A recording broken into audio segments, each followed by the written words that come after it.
Good morning, good evening, good afternoon, everybody. Welcome to Zwift Community Live broadcast of the Zwift Racing League. We are into race number 6 and round number 3 of the 2023-24 season, and it is team time trial day, race of truth for the final race of this round, and it's going to be all about who's got the best strategy on out and back again for one lap, 42.2 kilometers. It's got the Volcano climb in there. Dave, this is a hard course, 42.2 kilometers. I mean, we're looking at some pretty long times out there for a team time trial. You know, Nathan, the race of truth, the race of your truth or our collective truth, that's the issue out here, right? Because your truth is we're going over Volcano might be a lot different than mine. And I tell you, we saw that yesterday racing in Knickerbocker, right? Just you put a major climb or just a sector in the middle of an event like this. 42K is extremely long for a team time trial.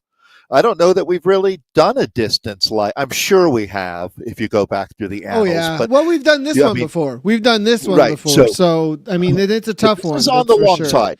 You know, and we've seen a lot of questions coming in. At least I have in my own personal Twitch streams, as well as in some of the comments over at some of the recons that people have done with Cy Bradley as well. Like, what's the tactic here? How much do you reserve? Do you drop people on the climb? Or do you hold on? I mean, because there's a good little bit of landscape left after the Volcano climb. So, you know, if you come over the top with only 4, that only leaves you so much rest to that finish line between poles. So it's definitely a tactical race out there, even though it is just a time trial. Yeah, I mean, Nathan, I have to think that conservative is what any director worth their salt would be saying here, because with this distance out here, and this is the final. This is it, race 6 to wrap up the season. We've got some very competitive battles to win, and also it's getting into that top 3, or, I mean, the groupings that you see down through our top 10s in most cases, some divisions even larger than that. So it's going to be quite a day out here. That's for sure. My heart goes out to that rider that's the 4th on their team as they're making the way up. Just trying to hold on. Yeah, that's the toughest spot to be in today. It really is. It really is. Well, let's jump down into the coverage for the B category in Southern. EMEA 1 is what we're going to be jumping in with. And Dave, I'm not feeling bad for these guys, though. We were taking a look at there. I mean, look at this. Look at this. Ridiculous. What is going on here with these guys? I mean, they have been SST have just, I mean, this is the one. What is going on? That's all I got to say is what is going on. They have been absolutely dominating here. ZRG, Watt Fabric, really the battle for that 3rd place is what's on the line for this B category today. I will never forget, Nathan, when I fell in love with cycling, which all of us have at one time or another. You know, the breaking away and the Italians and all of that was going on. An Italian team came over that had an American, a real pioneer named George Mountain. He brought the Italians over to race against Greg LeMond, and this is in the early 80s. And one of the first Italian words that we learned was ridiculoso, ridiculous. Right? Just like how talented, how good. It's insane. And Scanalatori Cereali team DeSaggio with 100 points. That's a perfect score through the season. And congratulations. Proficiat, as they say in Belgium. ZRG there has a real battle on their hands, though, Nathan, today, because Watt Fabric is coming for him. Watt Fabric, Watt Cocktail is sitting 4 points back. So ZRG does have a little bit of a bad day combined with a super day from Watt Fabric. Or actually, I guess even more than a little bit of a bad day, right, Nathan? Kind of maybe not a dumpster fire, but of a bit of a collapse it would take there. As I shall just keep going down through the list. Still Coalition Exodus in 4th, Ride Club Finland in 5th, Bike Fit Pro. Well, they'll be trying to get up into that top 5 as they sit there in 6th. It's MTB Training Warriors in 7th, 30 Beast Kraken in 8th. And so this is, always big thank you to Eric there, our longtime stalwart at Zwift Insider. And then Coned, one of our favorite team. I guess I should speak for myself, but I think, Nathan, you voiced that you're a big fan of the team name as well. It's simply the name. It's really just the name. Yeah. Quality content there. But so, all right, that's where things stand. These are back to the Italian. Are they down to 4 here? Yeah, I mean they've been struggling here a little bit, but there are I think there are 6 actually. They just There we go. there we Yeah. go, moving up to the front. I was sitting on the third rider, that's why. Now they have, it looks to me like, opened up already no, ZRG. Wow. Okay, let's take a look at this here real quick, Dave. Actually, I'll put this big screen here for a moment, but first little splits here, 16:34 is, it looks like, at 12:44. So this is the current split times here on that 10-kilometer marker, and ZRG are having a really good time of it today. Nathan, great job. Again, I always appreciate the work that you do behind the scenes. This is a new screen that we're looking at here to show the splits. So you can see 10, 26, and 36K, such a long day. And here we go, 12:44. The fastest team should be heading out first. That's how it works in with WTRL and the Zwift Racing League. Again, this is the 6th and final race of this this grouping of seasons. So this makes up 18 races really that are wrapping up here. And fastest teams, or I should say top teams based on points, as this is scored as a points omnium, and it was going to be Scanalatori, which I think that's a bit of has to be a surprise, right, Nathan? With them being perfect so far, ZRG brought their A game today. Yeah, I'm a little bit surprised by this. Now, ZRG, though, if we take a look back at them, yeah, there may be some pacing going on here, because if we take a look back at ZRG, they have brought back what seems to be about 4 or 5 seconds still. So they might have gone out really, really hot, and now things are starting to come back. One thing I do want to say about this new screen, this is actually a big thanks to WTRL with what they put together for their team time trial tracking. But this, as you can see on the far right side, that's total time that has gone by so far for the team. Just as a heads up there, everybody. So that 19:23 by Scanalatori, that's their total time so far. And what we'll have at the finish line then is their finish time will be then whatever that time is on the far right. So that's the total time accumulated for the team. It seems like a weird term to use in 2024, Nathan, but I believe if you're in the deep into time trialing, right, you have your start time, right? And that's your listed time that everybody have on their start list. But your gun time, I believe, is what they call when you actually started, right? Like when you rolled off of the line. And so but yeah, I'm sure there's a better term than that. So as soon as someone lets me know, I'll use it, or I'll make up one. But that's what we're talking about there. And these split times coming in at 10K, they don't really they tell a part of the story, but there's going to be a lot more to learn as they go over, Volcano. To tell you the truth, this is going to be what the teams do, what their strategy is, as Nathan alluded to at the top of the show. It's all going to go down there. Taking a look at ZRG and their current way of riding this, kind of interesting. They've been really fluctuating through or moving around a lot as far as their order, it seems like.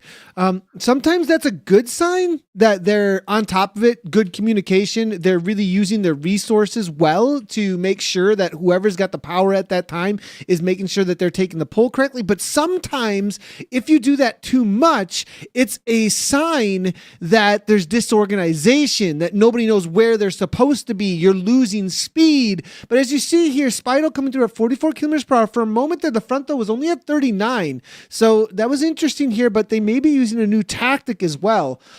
This from the middle of the pack or the back of the pack, I've been hearing more and more people talking about perhaps doing not a front and drop off and front and drop off, always continually rolling through on the front. We'll see if maybe that continues on here with this group, or if that just happened to be a moment where they were making an order change. It does look like maybe a little bit of an order change here now. Let's see what I'm saying. There's a lot of roll through happening here that doesn't now. I'm wondering if that's on purpose or people are just overextending right now, because overextension pushes avatars a lot, and that can really slow down the speed of a group.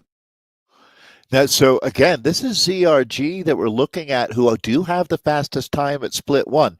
And this is a heck of a ride to be honest, that we're witnessing here. No one is ever going to obtain perfection, but this team is, they're getting there. That is for sure.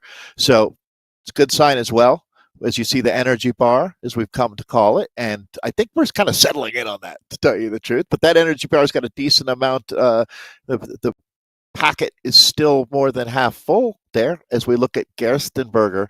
So this CRG team, boy, I mean, this would be one of the bigger possible upsets that we could have out here today, Nathan, as I believe they were coming in the neighborhood of 5 points down actually even more than that, wasn't it?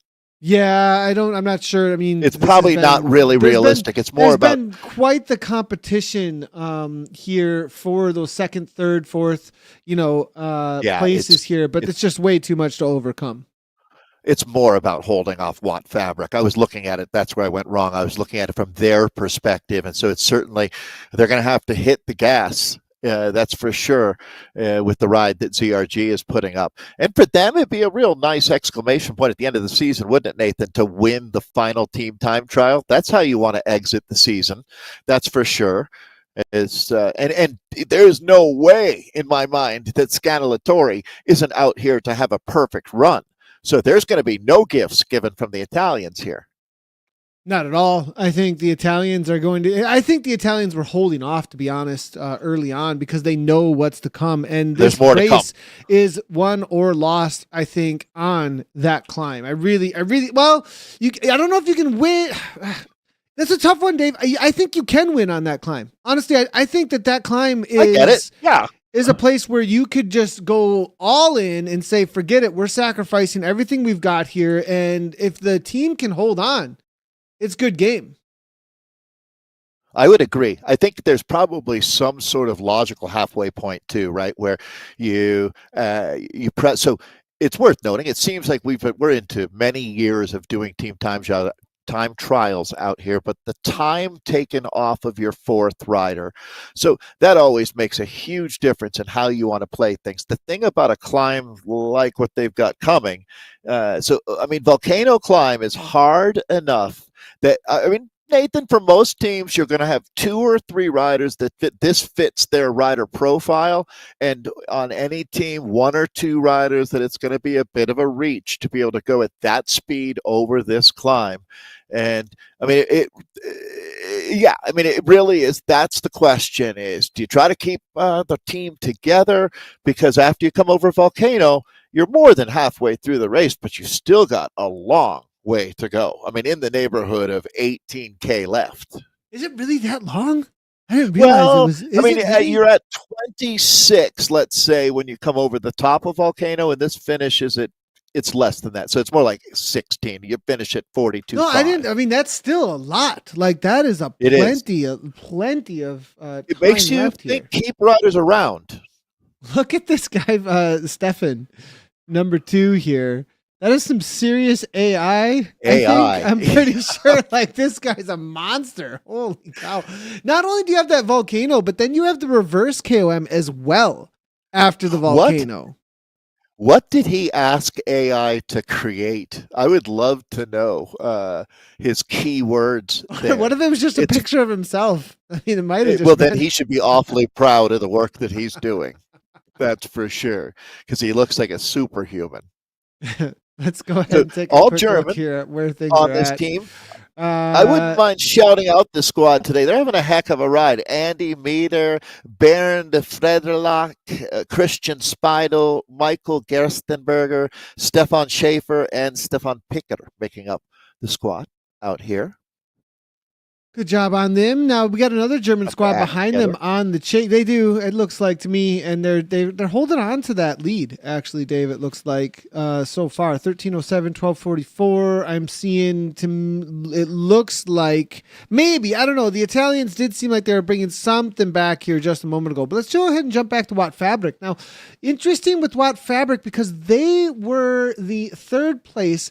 But Dave, I have a feeling that this is why things have kind of been all over the place when it comes to the points, because I think that this hasn't been we've had one team dominate and then all the rest of the teams I think have been swapping drastically between podiums or not podiums. I think that there's it's been like third will take fifth or eighth or a lot of movement. And that's why our points differentiation is all over the place. Schumann here now to the front, as you can see here. But Dave, they're all the way down in 7th place, currently coming in 3rd though. Coalition Exodus have a lot to gain here. And look at where they're at. 34 seconds behind on the rider nearby list. Coalition Exodus here. What is going on with this time here from Coalition Exodus? That can't be right. We need to get an update on that because they have closed down a massive amount of time, actually. I'm looking at Bike Fit Pro as well. If I remember correctly, a Finnish team. Yeah, 6th place currently. And actually, Ride Club Finland is the Finnish team. So I'm not sure what Bike Fit Pro is. I will do my research here on that, Nathan. But you can see, I believe that they're punching above their weight as they move into the top 3 at split 1. So let's see what they can do out here today. This is going to be the Bike Fit Pro team as they make their way through. They're actually making up some time, it looks like, on the Ride Club Finland team, just ahead of them. 37 seconds is the gap between them and the team that started before them, which means they've brought back about 23 seconds so far as Madsen takes a pole here for Bike Fit Pro. We'll go up to the Finnish team. Now, they only started with 4, though. That's a tough day here for the B category, Dave, isn't it? Especially on a 42-kilometer race, which, that's talk about starting. I mean, most teams are hoping to have 4 riders together in the last couple of K. This is where they started out here. So that's quite a workload on a day like today, but they're holding their own out here. Yeah, we're jumping in with Ride Club Finland. Okay, Ride Club Finland here. A little bit of a gap now as this rider looks to press the pace. Sometimes this is okay as you try and encourage everybody to get with the program here, but at the same time, 181 beats per minute here from the rider that's on his team. That can make things a little bit more difficult for everybody else as they try and weld things back together. Now, Dave, this is a big this may be client side, but I really hope he's not on this this bike, actually, a road bike. Yeah, this classic road bike here, because if he is, that's going to be a struggle bus and not a whole lot of speed, that's for sure, as Towle now comes right on through. Yeah, and you can see that it's not like he doesn't have the drops with that wheel setup that he's riding, so I'm with you. We can just hope. So this is as if the day wasn't tough enough with 4 riders out here as they make their way through the middle part of the course. This is Ride Club Finland that we're in with. Towle seems familiar with this discipline. Certainly, but he backs that up with that's not AI. No, or is it? I don't know. Or is it, Nathan? See, that's the problem. That's the problem, people. We don't know now because if I show up with a picture like that, you'll know it's AI.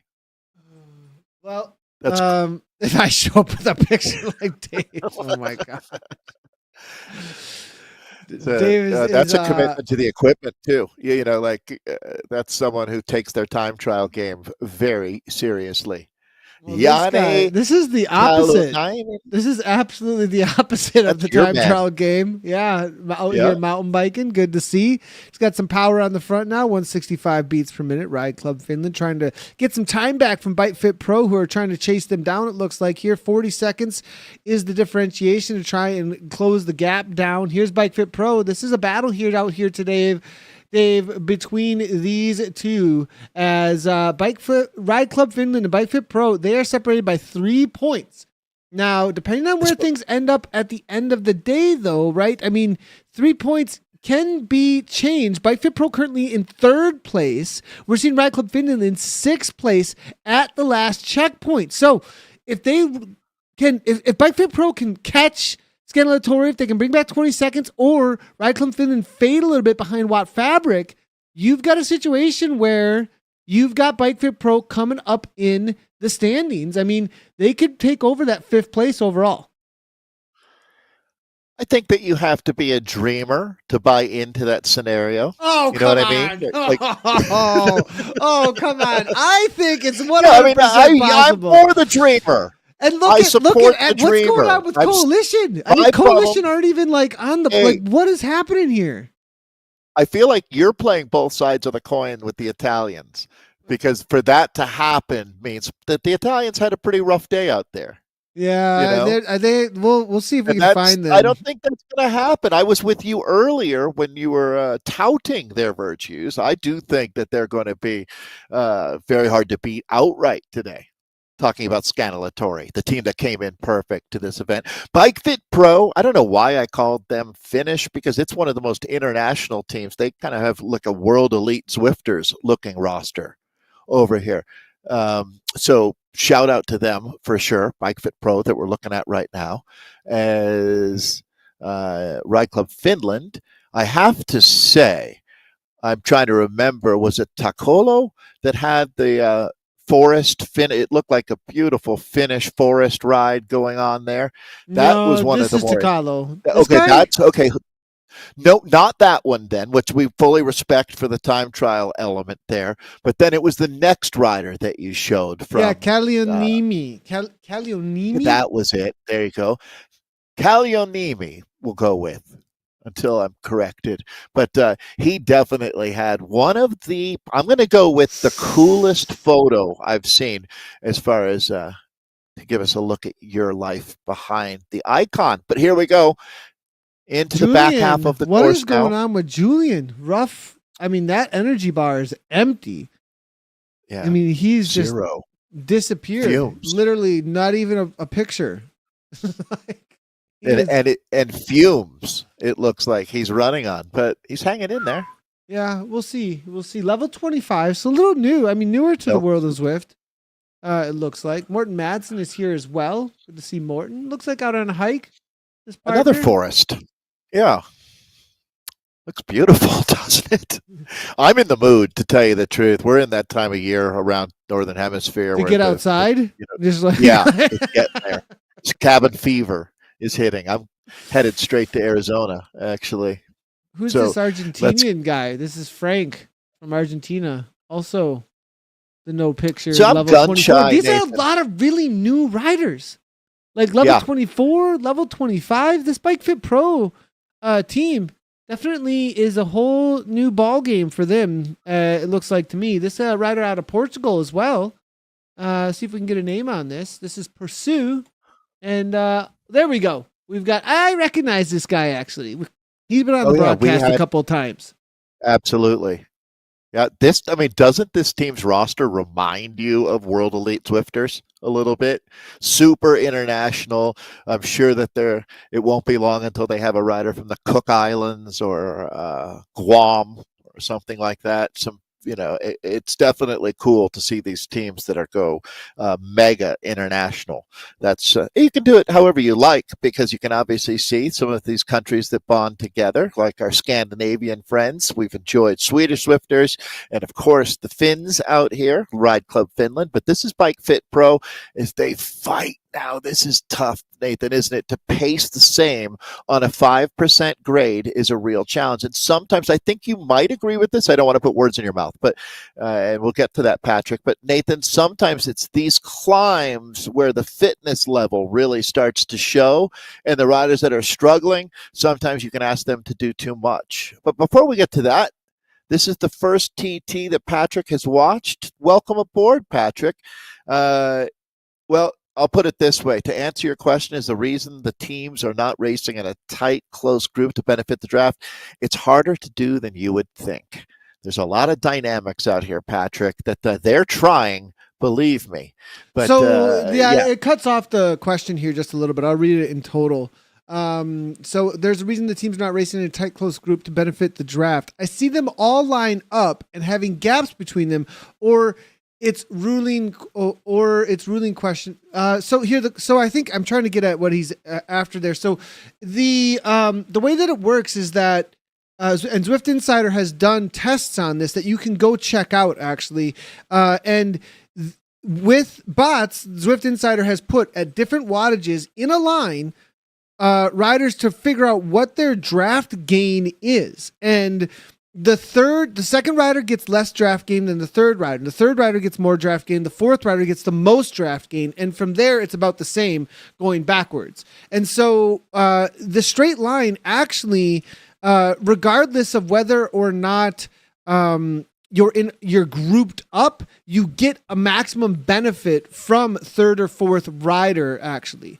So that's the reason why. Well, for that you need to be fascinating. So, go ahead. And also the differentiation of being right up against the rider that's in front of you. You can actually use, some people use sauce to see the watt savings, but you'd be surprised if you see some people out there using a third party software called Sauce to see the wattage savings. You'd be surprised to see how much they're actually gaining even with those little bit of gaps. Now, being right up against the wheel, yes, but there's also the reality of losing draft by pushing too much against the rider in front of you. And the second that you go outside of the draft of the rider in front of you, you actually lose that savings and you start fighting actually with that rider. The moment that you push a wheel or you double wheel with a rider, you actually start pushing them out of the rider that's in front of them. Because you're counterproductive. Counterproductive, because the game now recognizes that you're trying to get the wheel. So it doesn't just assume team time trial. It assumes that you're trying to get the wheel that is in front of the rider that's in front of you. And so then it starts fighting. And that's why fighting for wheels is counterproductive, especially in a team time trial. So there, I hope that helps, Patrick. That was a great answer, Nathan. Very well put. So to dovetail onto that then, theoretically sitting about a meter and a half back, if you could dial that in, which it's impossible to, but that's where you want to be. Yeah, I'll see if I can find somebody who's actually not doing, there's a lot of timing, really, really min-max timing. There's a lot of like being right on the edge of whether or not you're pushing across the wheel and double wheeling at all to that back wheel, or you're using the auto braking, because there is auto braking in game, but you got to time it just perfectly for when you back off the wheels so you don't go past the wheels that are in front of you and push them at all. And you'll see when things get out of control and somebody over exaggerates their watts to come and get back to a wheel, and next thing you know, they're in the middle of like 3 or 4 riders ahead, and everybody has to reorganize, and they've all wasted time, wattage, and speed, even if they ended up on the front, because then the front rider got pushed out of the way and the whole order gets messed up. So that's why they try and keep the most perfect line as they possibly can. Sorry, Dave, I know it's a long explanation, but I get pretty passionate about the TTT. I love it, Nathan. I mean, one thing is there's very few people that can race at this level and explain it, and I appreciate it. I really am curious. Well, this is a big moment here. Look at this grade, and look what a great job Coalition is doing out here now. I am really impressed. This is Coalition Exodus that we're looking at now. This team came in with a plan to stick together, and they're working really well as a unit. So that's how you build on getting faster times, is you have to start here, build this platform of understanding, little bit of a gap. And I think this is what Nathan was talking about. Sometimes you can instigate a little bit more pace out of the group by pushing hard. This will all obviously come back together, as Cools is exactly that, doing a fantastic job for the Coalition team out here. Here we go. Little bit of a reprieve. Definitely, though, you want to do well in an event like this. The downhill's an opportunity to make up time. You don't look at it as a time to catch a breath or catch a break. So it's that's the name of the game and big time team time trialing out here. And this is the final of 6. What a view that is. I'd be really wondering if my mechanic was gluing my tires. I guess that's where I wouldn't want hookless rims, I've learned recently. On this descent. It looks like Gaza cool. is familiar with taking on descents like this. I like that picture. That's a great picture coming from Daza, number 1 rider. It fits the moment, doesn't it? Perfectly does. Here. Yeah. Good to see. And that's a guy who knows how to corner. It looks like it's from like How to Cycle, the U.S. edition in 1978, right? Like this is how you take a corner. Yeah, I just want to highlight, Dave, 3740, because their first time was 14. They really had a rough start, it looks like. With it being 14 minutes, either there was something off in the data, or they like had to wait for someone or something. Like, someone didn't get off the start line correctly, or who knows. So, yeah, right. they brought that back because they were in last place it's actually right, at that first time check, and now they brought that all the way back to 37:40. Dave, they're taking back time pretty quickly, but ZRG and Team Italy, they're in another zip code a little bit here when it comes to this team time trial, almost a full minute up. Or is that a master class in pacing? Because I'm with you, Nathan, on that 14 minutes there. So you can see that's updating right now. We'll get back to those splits here. But Coalition Exodus, who were 16 seconds behind the next to ninth, actually, are now sitting up here as they're climbing the table out here. ZRG, who came out hot. Now we've seen the Scanalatori Seriali team roll it at this point. Kind of anticipated this, I think, Nathan, not to bury the lead, but it looked like they were going to be pacing themselves a little bit easier into this one and then hitting it there on Volcano.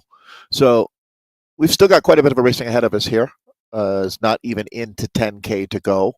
It's a long day. Not off the DC. Definitely is a long one out here today. Now, Dave, this is quite the battle, though. I'm liking what we're seeing on this final race here of round number 3 between the Italians and the Germans here. ZRG versus SST is really the story that's shaping up throughout the entirety of this time trial. And I kind of like it that it's a longer race because you can have a couple of different stories open up throughout the race out here. And we saw ZRG with the early lead, as you can see in the splits there at a 12:44. But now over the top of the climb, Scanalatori have brought that back. But now, will the German squad with some raw power be able to bring some speed to these flats and take back that time that was lost in the climb? I mean, they certainly look good, don't they? Very well organized. This is going to be a comprehensive effort to bring this one home for ZRG. It's a matter of pride at this point. Is Nathan, they're in really good shape to hold on to their silver medal on this 6-race season. But I know that they're in the mix here to come after the Italians today. It's only a 6-second split there at a critical sector too, because at 26K in, you've proven yourself at that point now, and they still have 5 together talking about ZRG.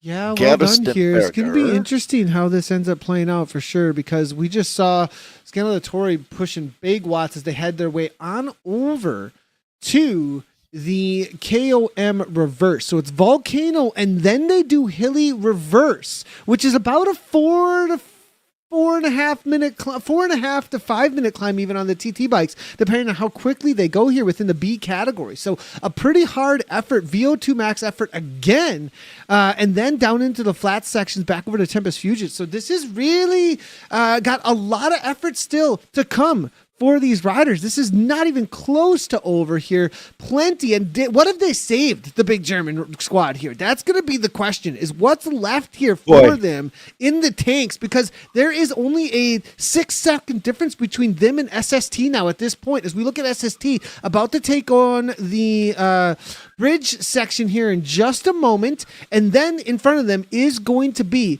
the KOM. Dave, look, a little bit of separation though here as Oswald pushes off the front. I mean, Nathan, if you think about it, 6 seconds at the previous split, if you're talking about the top 2 teams out here, I mean, there is so much time to be won or lost on the Zwift KOM reverse. I mean, it's going to be, that's the race now. No doubt about it. Here we go. Locked and loaded now. As this is, a little bit more. Do you see the push through we're talking about here? Do you see that? And now, do you see how Smith is like, now the communication, I can almost hear it in my ears right now.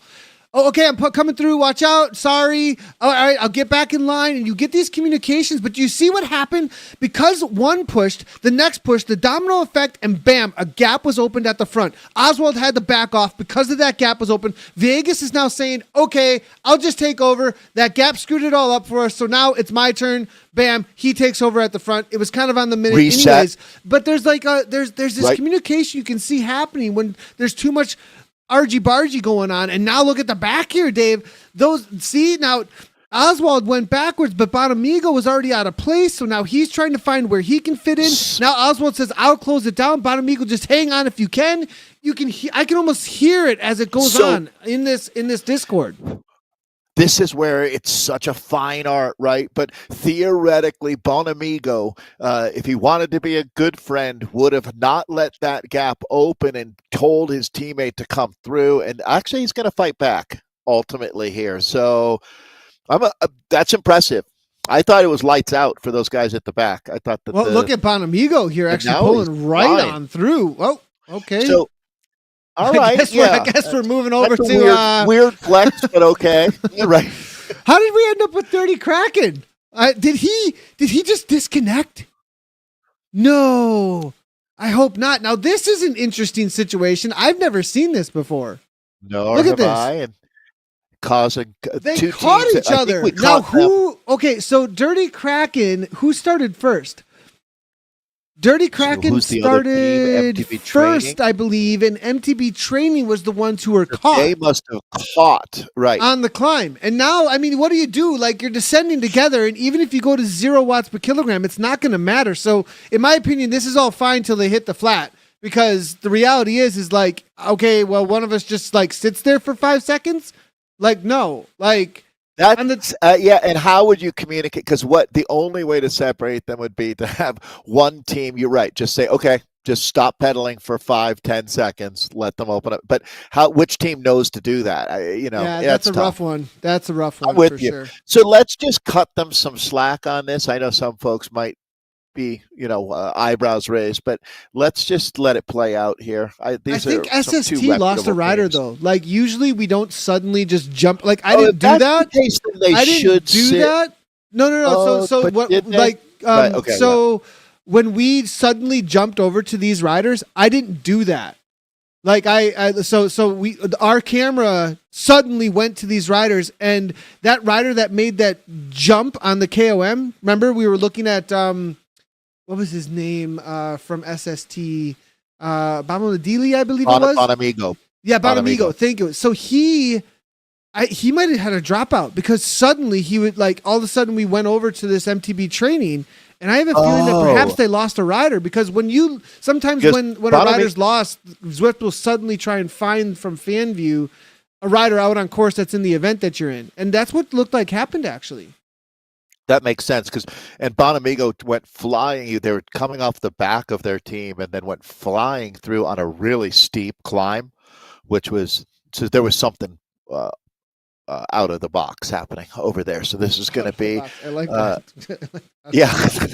So we're in with Eric Schlange, actually, from the Dirty Kraken. It looks like Dirty Beast World Kraken. famous Eric Schlange. Yeah, how are they doing? They're getting a top 8 here so far. They're currently, that's kind of their position, actually, in the overall right now. Dirty Beast Kraken. 42, Status 35, 38, 58. They're battling right now with what? Fabric, it looks like. I think they might be able to get a 7th here, depending. We'll see what happens between them and MTB Training, though, the Warriors. Ooh. It's only 2 seconds splitting them there at this point here, well through the halfway point. Getting to be a bit that these teams need to figure this out somehow. Mr. Insider, I don't know that's not a picture. That's not a profile picture. What's going on? Didn't he make here? promises to his? Yeah, he made a promise. He told us that right. he was going to change his profile picture. What's going on? I thought he'd have it done within minutes. Yeah, but, he's usually on top of everything. This is unacceptable. Unacceptable. I don't want to joke or kid around too. I was going to say even more disappointment from Eric, but that's not fair. That's like the opposite really of what. Yeah, exactly. He's the complete hero in this community. More people get their information. It's amazing what Eric has done for us over the years and continues to. I'm such a big fan of this guy. So they have got a little over 10K of racing remaining out here today. Well, let's take a quick look over at another race that we are covering. Jumping across here, the women's central, just to make sure I got this correct here. And it is going to be the ladies taking off, and it is women's EMEA Central 1. Aeonian have jumped out on course. They haven't quite hit the first marker yet for the 10K, but we will be in with them. Let's take a look at what their current standings are, and we'll get time splits here in just a second. But we will be in with the B category, actually. Let's just quickly, though, jump across and take a look at what's happening with the A's, because there is quite a battle, I believe. Actually, no, Aeonian are kind of walking away with this one. So this is with the A Yeah, category. We'll jump in with the Bs here in just a second, as we're going to try and make sure, because we've been in with this specific category quite a lot. So I just want to like finish up, kind of like put an envelope on this with Aeonian RT versus BL13 versus SC Zin, etc. Hey, thanks, Nathan. And, rather than just repeat the names that you've heard over and over, because this team is just the queens of esports, there's a couple riders that are deserving of a shout out on this Aeonian squad who've stepped up onto this A team, and that's Therese Caffrey and Wendy Matthey. Belgian rider there in Wendy's case, an American for Therese. And then a lot of the other names you're super familiar with. Aeonian RT with 99 points. 99. On top of the table, BL13 Thundercats, they should be really proud of their season. Nathan, I think you'd agree, that is one of the teams I'd look at. If someone asked me, tell me the teams that have gotten distinctly better through this season, I'd say they're one of them. Yeah, 100%. The BL13 is the Thundercats are. They've done great. They have done an amazing job, actually. So Crusher Cats. So the Swedish Swifter Sin team. I just want to finish up. I'm sorry I brought you in there, but I'm going to roll through them because they all deserve to hear it. SC Sin, Swedish Swifters at 90 points, sitting in third. Wahoo Lacole Grandier, fourth with 80 points. Sports Solid Team NL in fifth. Coalition Rhapsody for sixth. Synergy Shred in seventh. This is how it stands after 5 of the 6 races. They're out racing right now, so we'll see if anything changes. But Synergy Shred, good job, sitting in seventh. Then we've got Revo Arrows, Hexagon, and Movistar E-Team Women. So we will move into our Bs, so I know you're planning on covering in depth today, Nathan, with the level Bs on top of the table. Swedish Swifters are at 88 points, sitting in second. It's going to be the Dragons. They're in third. Synergy Speed for fourth. Wahoo Lacole Etoiles in fifth. Team Castelli Dev Women in sixth. Coalition Delirium just 1 point back there for Coalition. So Coalition Castelli, that's an epic battle that we hear through the ages. Another one coming up for us here. Oprah, excuse me, that's an American slip. It's not Oprah, it's Opera. Knucklehead, come on. So Opera ESRT in 8th, Sisu Racing Paikana in 9th, and then BMTR Swift Club Wild Cosmos in 10th. I can't believe I said Oprah, Nathan. that's an interesting one for sure. Jumping in quickly here, this is the start order as you can see it from those who have been out on course the longest to the shortest, only 5 minutes in for BMTR. Level Bs have been out on course for about 15 minutes. They got their first time check in at a 13:39, so that's going to be where things are set for this B category for Zwift Racing League Women's EMEA Central 1.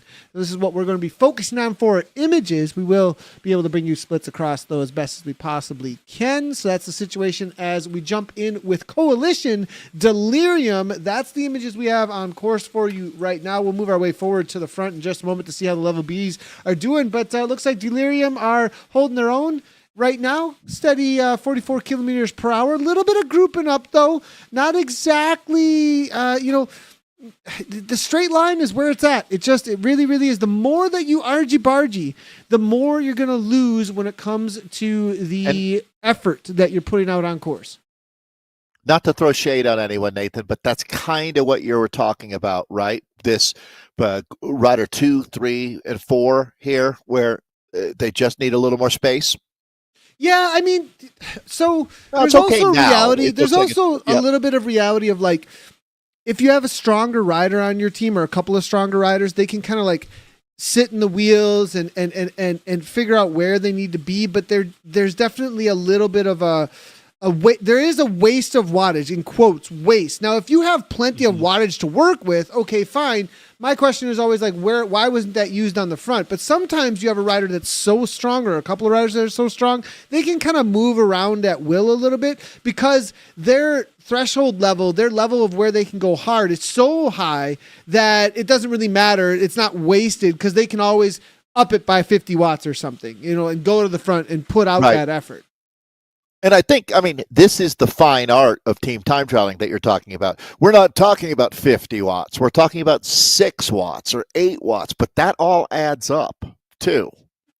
That's really, and it's interesting, and that's not going to affect the speed on the front either. It's all about what you're able to give when you're on the front, setting the pace for your team. So these guys women getting settled in now, as this is a long day. If you're just joining us, 42.5K on a course that has two significant sectors, difference makers out there, and they're still right now about 10K away as we take a look at Team Castelli. We were mentioning Team Castelli. It's actually Castelli and Synergy, isn't it, Nathan, that are 1 point apart there on the table? I'll double check that for you here real quick. It was Castelli and Castelli and Coalition. There we go. So those are two teams that have and then Synergy and Dragons that are really close. Yeah. So I actually don't want to miss out on that. Opera ESRT is right there with Coalition at 70. So, getting up there for a top 6 spot is going to be its own race within the race out here today. But look at this. That's battle for third between the Dragons and Synergy, Nathan. That's going to be hyper competitive out here today. We'll keep a close eye on that for you. Yeah, I think, and also though SCER, SCIR, I believe that's going to be. That's also, level Bs have walked away with this one at this point, I think. But I mean, Dave, watch out for what the Dragons, SZ, if SC have a tough day. Now, SC, though, they tend to be a team, the Swedish Swifters, that you don't want to mess with. 14-10 so far. That's going to be a pretty big ask, I think. But, it's a long day. And if I just let's take a look here again. Maybe I can bring these side by side. That might be the best way to do it here, because if we can get that here, this is going to give you an idea as things open up throughout this race as to whether or not any major changes are going to happen here. SZ, Dragon, Synergy, all kind of. There could be some differentiations. If it's a big day for Synergy, they can bring back a ton of points actually to SZ if SZ have a rough time. Level Bs are gone, Nathan. I think that this was their season. They're going to try to prove that. If they haven't already, they're going to make it emphatic if they can hold on out here today. They do have a nice split at that 10K check, though. You can see it's very close between the Dragons and the Swedish Swifting team, though. 4 seconds separating second and third. Synergy right there, 14 seconds behind the Swedes. And then slotting in is pretty tight there, actually, between second and fourth. All about 30 seconds, just a tad bit more back to Wahoo Lacole. So we'll see what Castelli is going to put up on the board. We'll wait for Coalition, Delirium as well. Sisu, Racing, Paikana, and BMTR. We'll wait for that first splits to come in. But we do start the top teams based on their performance so far in the season. They will head out first. So that meant level Bs. They started 19 minutes and 40 seconds ago. And all that you're getting from them are vapors out here today as we're in with Synergy. Got to say, Nathan, I think that the Canadian flag is a non-Canadian. It's an unbiased, but I think that has to be one of the world's coolest flags, the maple leaf there, as we take a look at. And it wasn't just because they had a killer national championships as well, but Cycling Canada, a big fan. Where is everyone else on course here? Synergy are like super solo at this point. I mean, they just happen to be in this one spot where there's nobody behind, nobody ahead on the same exact section of course, which is really interesting to see. You don't see that very often. It's like golfing at sunset when you're out there on the course alone, right? It's weird. That's for sure. I've never done that before. To be honest, I've never golfed at sunset. I don't know if I've golfed maybe once or twice in my life, though. So I grew up a poor kid in a rich town, right? So you got to take advantage of when you can sneak out onto the course. But that's why cycling is such a beautiful sport, right? It is for everybody. I mean, that's one of the things that we've been enjoying talking about is the accessibility of this sport. Looks like this is the racing we were looking at earlier. Actually, let's do this a little differently here, real quick, because this is gonna give us an idea of how things could play out. So, Scatolatory, they did it here, Dave, by 10 seconds. We've got finish times up on the board. 57-24, 57-34. Bike Fit Pro, though, still sitting at that last time check there, 11 seconds up actually from Coalition Exodus. That's going to be a big, I mean, they're all the way down in that 6th place. Coalition Exodus, though, having a good day here, up from Ride Club Finland, Coned, Watt Fabric. Where are we seeing any major changes, though? Anything that's really popping up here in this B category for you, looking at these two side by side? It looks like Watt Fabric is the one to me, Nathan, that, let's see, Watt Fabric. Well, no, they're not going to change, are they? Well, Coalition. No, Coalition. Yeah, Coalition does have Watt Fabric then. Yep, they're going to bump themselves up into 3rd place, it looks like. Coalition, big day for them. And I hate having to say that because it's been such a long season. They fought so hard. So, well, it's not over. Nothing's over till they come across the line out here. But you asked. Now I feel bad, Nathan. Well, that's part of the racing here. That's racing, I guess. Yeah, that's racing. The finish line don't care. Can't all win. Finish line don't care. That's what they show up for. So, Ride Club Finland, I mean, it's pretty close otherwise here across the board. I mean, Bike Fit Pro, it's a pretty big jump for them as well. Are they going to be able to maybe get the better of Ride Club Finland? I think they're within enough here, Ride Club Finland. I think that they've done enough. I love looking at the blimp to think of positive things out here. There's the Zwift dirigible floating around as we've down to 3K, a little over 3K of racing remaining now. But hey, let's give the Italians a congratulations. You've raced for an Italian team now in your career, Nathan. So congratulations going out to Scanalatori Seriali. They looks like they'll have a perfect season out here. That doesn't happen that often. I did see, and thank you to WTRL for all that they do. It's quite an effort to make these seasons happen. I think I saw Martin talking about 4,700 different races during this season.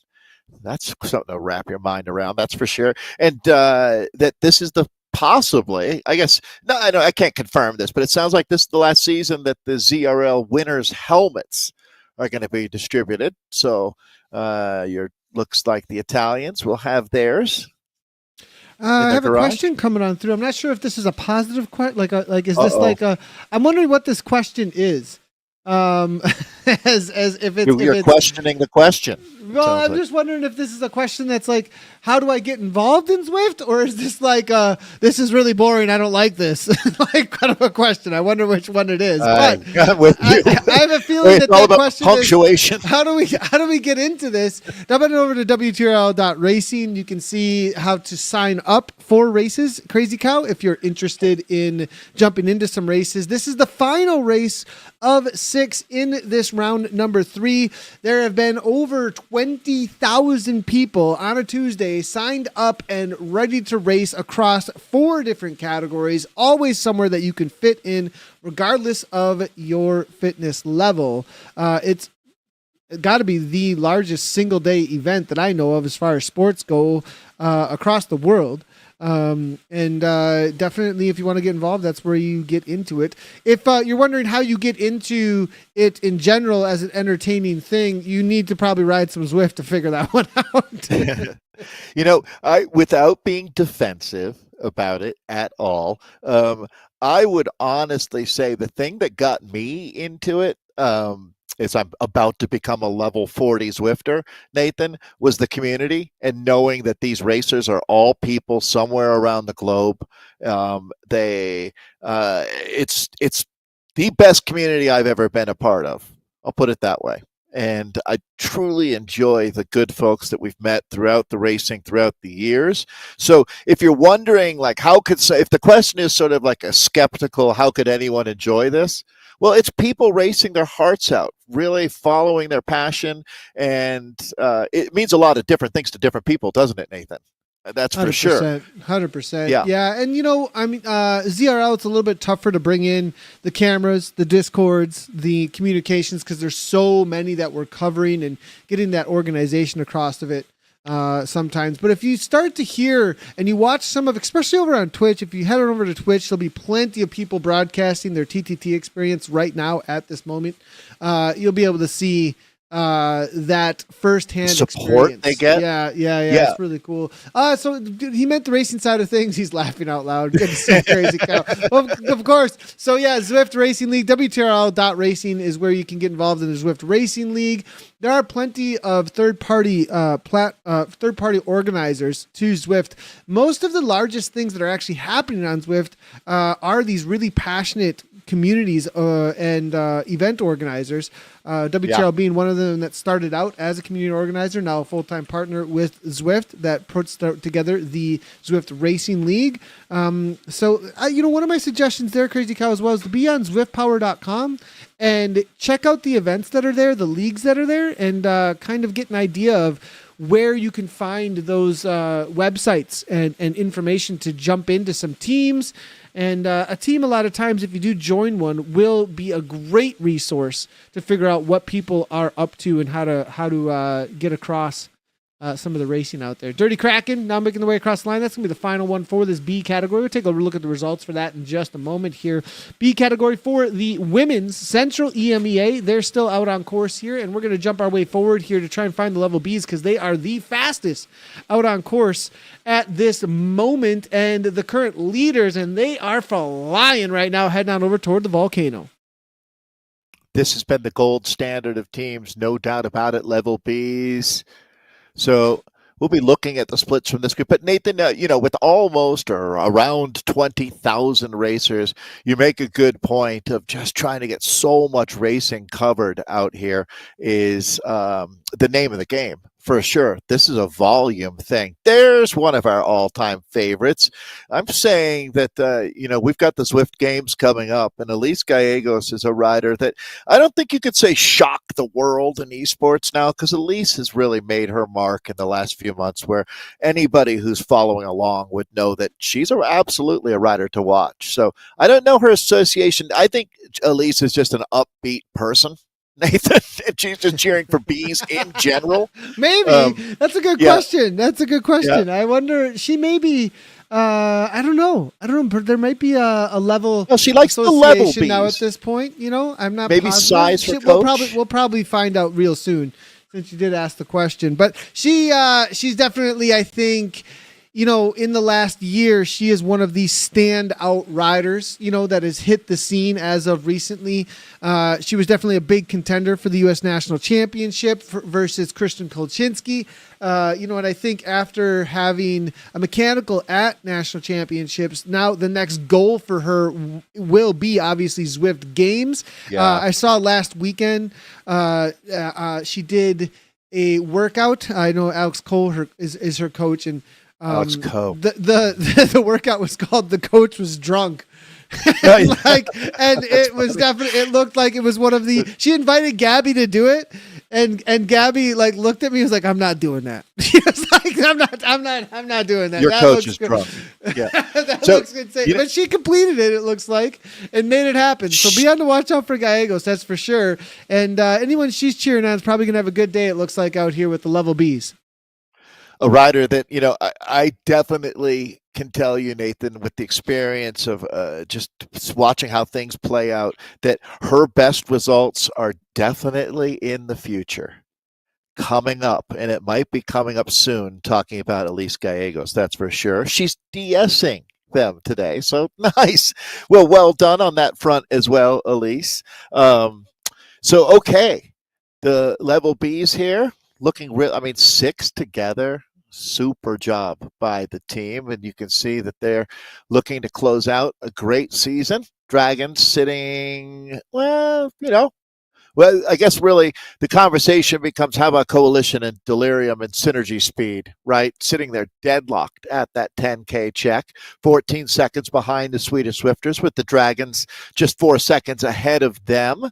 Sisu not far out, so there's going to be some intense racing going on out here for our women's Europe, Middle East, and Africa E Central 1. Yeah, I just wanted to. Here, I can switch these up. Actually, it probably makes a little bit more sense. The placings here, Dragons are looking to get a good result to hold off Synergy Speed. Synergy Speed have actually faded a little bit, but the question here, they are deadlocked with Coalition. And the question is, Dave, are they reserving something for this climb we're seeing level now hit? The Volcano is a major piece of this course out here for whether or not you have reserved the energy to take, because you can lose a minute on this climb. Yeah. I mean, easily. So, I mean, there's a lot of landscape still to work with here for these teams looking to bump their way up in the standings. SZ looking to try and hold on, maybe playing conservative on the day with that third place timing so far. Yeah, I mean, this is the classic you can't win the race here, but you can lose it kind of moment that we're looking at. They're doing a good job of keeping. I think they might have to say goodbye to one rider or not. We've seen this all day today. Riders fighting back through this sector. They're in their own zip code here a little bit. Let's see if we can find some of the other riders here. They're kind of taking off. SC, here's SC though. Where did they take off from? They took off second day, but they're sitting in third. So Dragons, they brought back some good time, but it's only 4 seconds at that first time check. We got to wait until they come over the top of the Volcano. That's actually the next time checker is the top of the Volcano, which makes it really interesting. So that's really SZ, the Dragons, and Coalition, Synergy. These teams have a lot to race for out here. This will all come back together for the Swedish Swifters. This is another team. If there was a nation that has embraced racing on Zwift at the highest level, it is Sweden. And the amount of institutional knowledge that exists in Swedish Zwifting and the experience that these riders have had just collectively through many years. I mean, look how quickly they got their act back together. And also, Nathan, I think you're going to see, well, the resetting of this group on a climb like this, you might just want to get through it, actually, before you worry too much about exactly where you are. It's just make enough watts to stay in this group right now, as this is the real fight. 5%, you're down. I think they're at 4. There isn't another rider in front of them, I don't believe. So if that's the case, then they don't have any wiggle room here. Got to work as a unit. Yeah, it's close here, Dave. I think we do actually have, there we go. So we've got 4. You're right. They had to drop off 2 already, actually. So I think, and a long way 5? To go. No, they started with 6. I'm looking here, and they did start with 6. So they have dropped 2. It's an interesting one here, Dave. You're right. Long way to go. And Dave, this is one of the teams that has to have a good result. They're not completely secure. I mean, they had are a 2-point advantage. Yeah, exactly. Right. So, yeah, I mean, this is going to be a great example of what the spirit of team time trialing. And as you were saying earlier, WTRL deserves a lot of credit for building this from the ground up. It became a core tenet of racing in the ZRL. This is the second team time trial that we've had, but this is really, I mean, we're talking about 20K to go. You've still got the reverse KOM ahead of you, which is no joke. I mean, no, it's not the Alp to Zwift, but it is going to be really painful. And this team has 4 riders, so I'm with them, actually, Nathan. Got to say, root for the underdog is the American way a lot of times, so I'm going to follow along with that. Actually, that's probably not fair, to tell you the truth. We're pulling for everybody to have their best ride out here today. Coalition Delirium. How can you not pull for the mighty, mighty Coalition squad and Synergy Speed? Nathan, I think Synergy is another team that deserves that pat on the back for having Avis Synergy. They're finding more and more talented riders like Roach and Penner. The team's growing. There seems to be some energy there. So keep it up for Synergy Speed. Out here, Berard has been phenomenal. That's their Canadian in this case. Bridges also up there. And then their Finnish rider, Castilla, also noteworthy today. As I see, Vaesen is the Dutch Synergy rider here, and then shouting out Bridges as well. Take a look at a team. 5 riders on a mission right now. Yeah, and their current standing for Synergy, again, I just want to make sure we're staying on top of this, because that's the real battle here between Synergy and Dragons. But the Dragons, Dave, we haven't really taken a look at them so far today.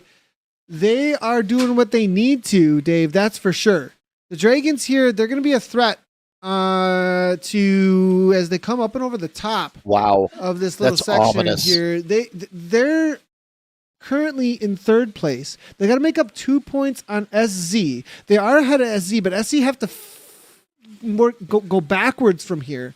So this next checkpoint is going to tell us a ton about how this overall standing is going to work out. Because as you see here, Dragons, 86 points, Synergy Speed trying to get the better of them. Probably not going to happen if they stay where they're at, unless they've reserved a lot of time here or a lot of energy. Now, Dave, Synergy, what kind of speed differentiation is going to be a big question here, and how are they climbing differently? I mean, we're seeing from Synergy Speed here, 3.8, 4 watts per kilogram. The Dragons are pushing 4 on the front, so that's a pretty big differentiation here at this point as far as power output. I mean, absolutely. This Dragons team, Nathan, looks world tour level right now. Anna Katarina Hunger, Christina Kremer, Rachel, Heidi Harting, Silke Optekamp, and Victoria.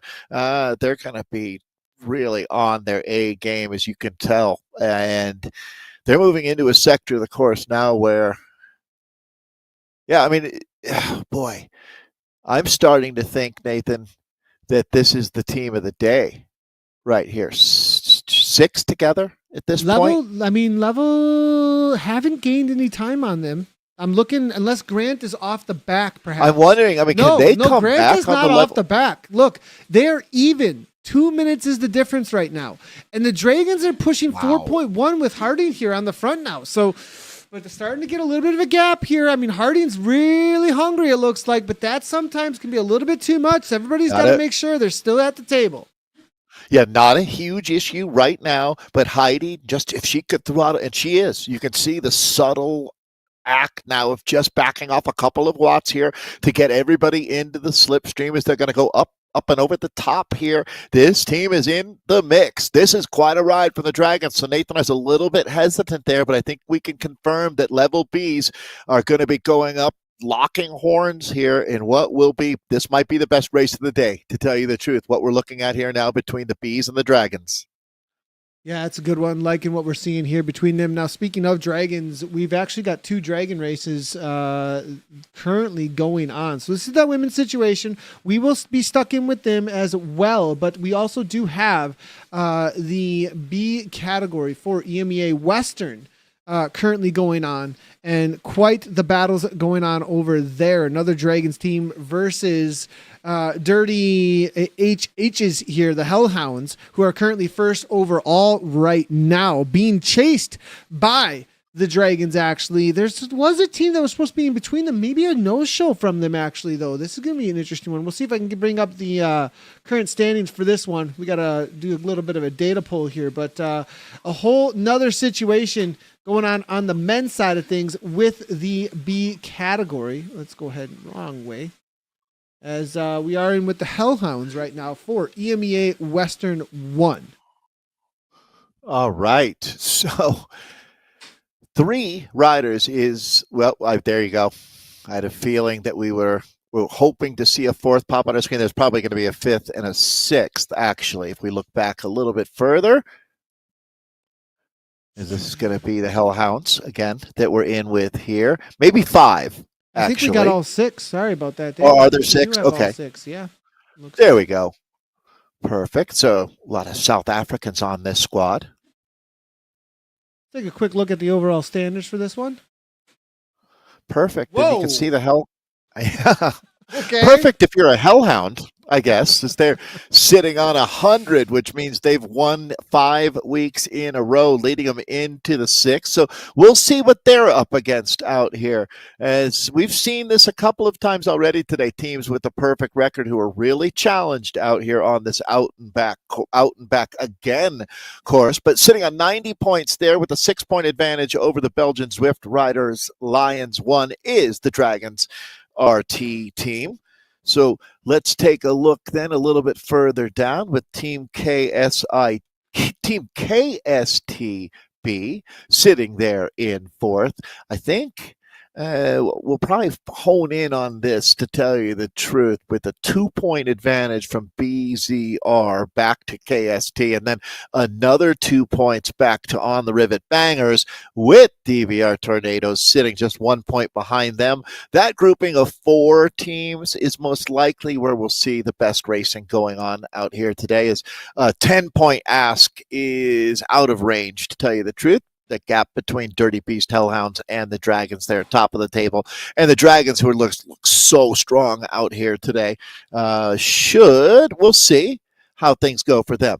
But that's a pretty good look at how things have been going. We're back in with the Hellhounds, who've been one of only a handful of teams that are on a perfect season so far. Let's see if they can close it out here today in Watopia. Yeah, I'm going to grab the time splits as well. As Dave, these guys, like, I don't know, is this A category level? Is this like their upgrade season? Because if this time gap is right, that's absolutely insane what I'm seeing so far from the rider nearby list. Maybe okay. Look, maybe it was just that the Dragons are having a rough day. The Dragons are having a really rough day here, Dave. What is going on? I mean, this is 1 second here. There's the wrong screen there, but there we go. So like, this is 1241, 1245, 13, 16, Belgium, like all the way down in 6th place. That's a surprise. And there are so many Dragons teams, which is a great problem to have. Good catch there. So the thing is, Nathan, even though they're in 6th, they're only 4 seconds out of 4th and 10 seconds out of 3rd. So 6 makes it sound worse than it is. When you look at it, if they're pacing a little differently than some teams, they might make back that 10 seconds here over the course of, they're right into the difference-making part of the course. Yeah, I don't know if there's any threats either, too, right, Dave? Like with those, I expect. So mark this moment because I bet you they still end up with the top 3 today. Yeah, and you look at if you look at this here real quick, there really isn't too much of a threat. They've got the 90 points, right? And then Belgian Zwift, where are they on this overall here? The Belgian Zwift riders, they're in 4th currently on the standings for the time. They're currently in 3rd. I'm looking through this here, and they could take what? I mean, they finished 7th and they're still safe. Yeah, I mean, so they're doing okay here. They're not too worried about it most likely. And I mean, they lost though a full minute, Dave, to the Hellhounds. I mean, the Hellhounds are just on fire today. Now, DBR Tornadoes, though, liking what I'm seeing from the Tornadoes coming in at 6th place today, but have they gone out too hot is the big question, right? You see these efforts early on, and you got to wonder, is it too much too early? I think that's exactly the point. The Dirty Beast Hellhounds, odds makers would have had them at 20-1 to win this race anyways coming into today. But the battle there, if somebody wanted to climb up into 2nd, making that huge jump, they not only had to finish probably 1st, and that means beating the Hellhounds and having the other teams just have a complete collapse out here. That's the Dragons that we're talking about that were in 2nd. So I think it's going to really Ken Belt, BZR, and KST. That's going to be where it gets really interesting for me. Yeah, good call there. So, is this actually interesting? There's a Zwift shirt on here for Marshall. Wonder where you got that. Maybe feel like an event you might have hosted. Maybe either an event. He doesn't have the Zwift badge next to his name. I'm wondering perhaps if even was a ZHQ or is a ZHQ. Good to see Marshall here. Unless that's the kid that's riding next to him. Could be. Level 87 Zwifter, so he's done his time dancing on the pedals. Yeah. All of them they're all got this is a perfect Dad's Inside Riders riding training group. I mean, it is a dirt team. All the dirt teams are hanging out with their kiddos. I mean, that's the way to do it if you're on the dirt squad, hey? There's no question. I mean, this is one of the all-time great examples of what community's all about in Zwift when you talk about dads indoors riding trainers. Had a nice chance to talk with Brian Duffy Jr. And, you see every team has its own personality, but sharing some common bonds outside of just the Zwifting is really what takes the connection to another level. That's for sure. Sisu, this is a team that, actually, it's a additional squad that it looks like for Chris out here as we look at our Hellhounds, top team out here today, making their way through the middle part of the course now. Yeah, it looks like probably riding for a couple of squads is what's going on there. But jumping in with Chris, 30 Hellhounds, and Sisu. Look in South Africa. You think that's South Africa or California? I wonder. A little bit of both. I'm going to go with South Africa because of the Yeah? road painting. That you don't see that style of. Okay. Good call. See how I use my clues, Nathan? It's it's quite a science here, forensically and analyzing. Do you know that there's like a whole Science. there's a whole You can go to the Colorado State University and streamer pick a class. thing about that actually, like where like a streamer will be like, "Where is this?" And then they'll you'll just guess like the viewers will bring up a picture and be like, "Here's a picture. Figure out where this is." And then that's the game. Like, where is that? I remember a story of a rider who found a team bike that had been stolen, and someone put a picture of it for sale on one of the Craigslist back in the day. And the rider was able to figure out where the apartment was by the photograph. Yes, and I'll leave it at that. But they got the bike back. So. I mean, it's not that hard for experts. I mean, all the time they have to verify whether this photo is real or not, right? From a war zone or something like that. If you're making a big claim, you have to be able to verify it. So I think we can verify that is Marshall and Graham and Book and Tiny Chris and Snowy there. Right, Nathan? I'm going to verify all of them just by sight. These guys are flying, man. They're not even, I mean, there's no one. You're like, look at the rider nearby list. There's nobody nearby. It's just gone. They're just, see you later. Game over. We got to wait until they get up over the top of the volcano to find out what's actually going on with the times here. But they have really set this course on fire today. Yeah, and I think it's fair to say we've seen this with teams through the years where this is the ultimate business model where you get a team together, you hope for the best, and then after success like this, the next big jump, Nathan, is the toughest of all, is making your way from the Bs up into the As. That's the quantum leap for sure. But I mean, with a dominant season like this, I think these riders would agree amongst themselves that the next big challenge is they're not going to like what you're saying. I'm not saying we want to do this again. Well, I mean, the jump to A's, you're right. It's a big jump, but these guys are pulling 5.1 watts per kilogram right now, right? Like theirs is a pretty solid effort over the top. So, they're ready for A's. The A's at the top, we climb at 6. 5.5 to 6. So that's the top, though. That's winning time. Right. That's what I'm saying. But you don't come into the A's at the top. The natural progression means you got to take your lumps. I mean, this is why U23 exists, right? Going from being a 17-year-old junior, it's incredible that they do it so often these days. I mean, it used to be unheard of for a 19-year-old, 20-year-old to be riding world tour level, but they do now. And I mean, the training, the nutrition, just across the board, things have changed quite a bit. But, logically, if you are winning 6 races of 6 this season as a B, you're making these kind of numbers. I mean, this puts you mid Bs, I would say. As there's Eric. I hope that instead of logging in and commenting, look at his profile picture. Yeah, before you comment again, Eric, go ahead and update that profile picture. Well, that's on YouTube. I'm gonna give him the okay. I'll give him the pass on that one. We saw his team, the Kraken, out racing today. Good job, Eric. Let's go back over across to the Hellhounds are nasty, Nathan. You do not want anything to do with I've never seen one in real life, so I don't know. Do they sound fun? Does that sound like something you want to be around? I think I've watched Ghostbusters enough time. Isn't that what those things were up on the top of the? Was it up on the Chrysler building or whatever it was? Was it the Chrysler building? I'm not sure know. which one. But there was a portal to some other place opened up, and that Ender of Worlds. I can't remember her name. Yeah, came through and she had the 2 dogs. I think those are Hellhounds. I'm pretty sure. That's a good call for sure. All right. Good Ghostbusters reference in the broadcast. Didn't see that coming. But it's appropriate. I think you nailed it. I almost have the name of that person that she called herself. Sigourney Weaver was the actress, right? That was floating above the bed. Yes, right? yeah. Those are two different. Yeah. That was the definitely. Yep, for sure.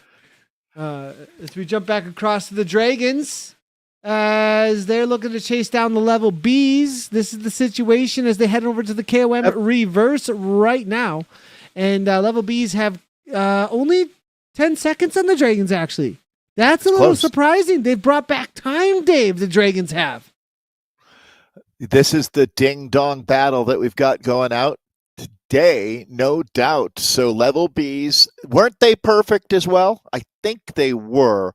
We've had a couple of those. This is going to be, though, really interesting because 10 seconds, yeah, I mean, from either perspective, it's going to be close. Not quite perfect, 96. I'm so sorry. I think maybe, yep. They took a third and a third, or not completely perfect, second and second or something along those lines here. But Dragons at 86 are having a really good day. SZ are the ones that need to hold on to that position, 41.08. Synergy Speed at 41.11 are on the threat here to make it a tie on the final. So, SZ are in a little bit of trouble maybe from the Dragons. If Dragons catch level Bs on the time, they bring back that 10 seconds. This is a whole new ball game out here, Dave, for that second and third spot overall on the season. Dragons might be making it happen today. Wow, there is a lot to race for. Great catch, Nathan, as they're into the thick of it here as well. 8K to go, doing a great job of keeping the team together here, as this is where it can all go sideways on you, but not for the Dragons here. Impressive job. Well, Dave, we have some of the most important information I've ever had in a Zwift Community Live broadcast coming in. Uh-oh.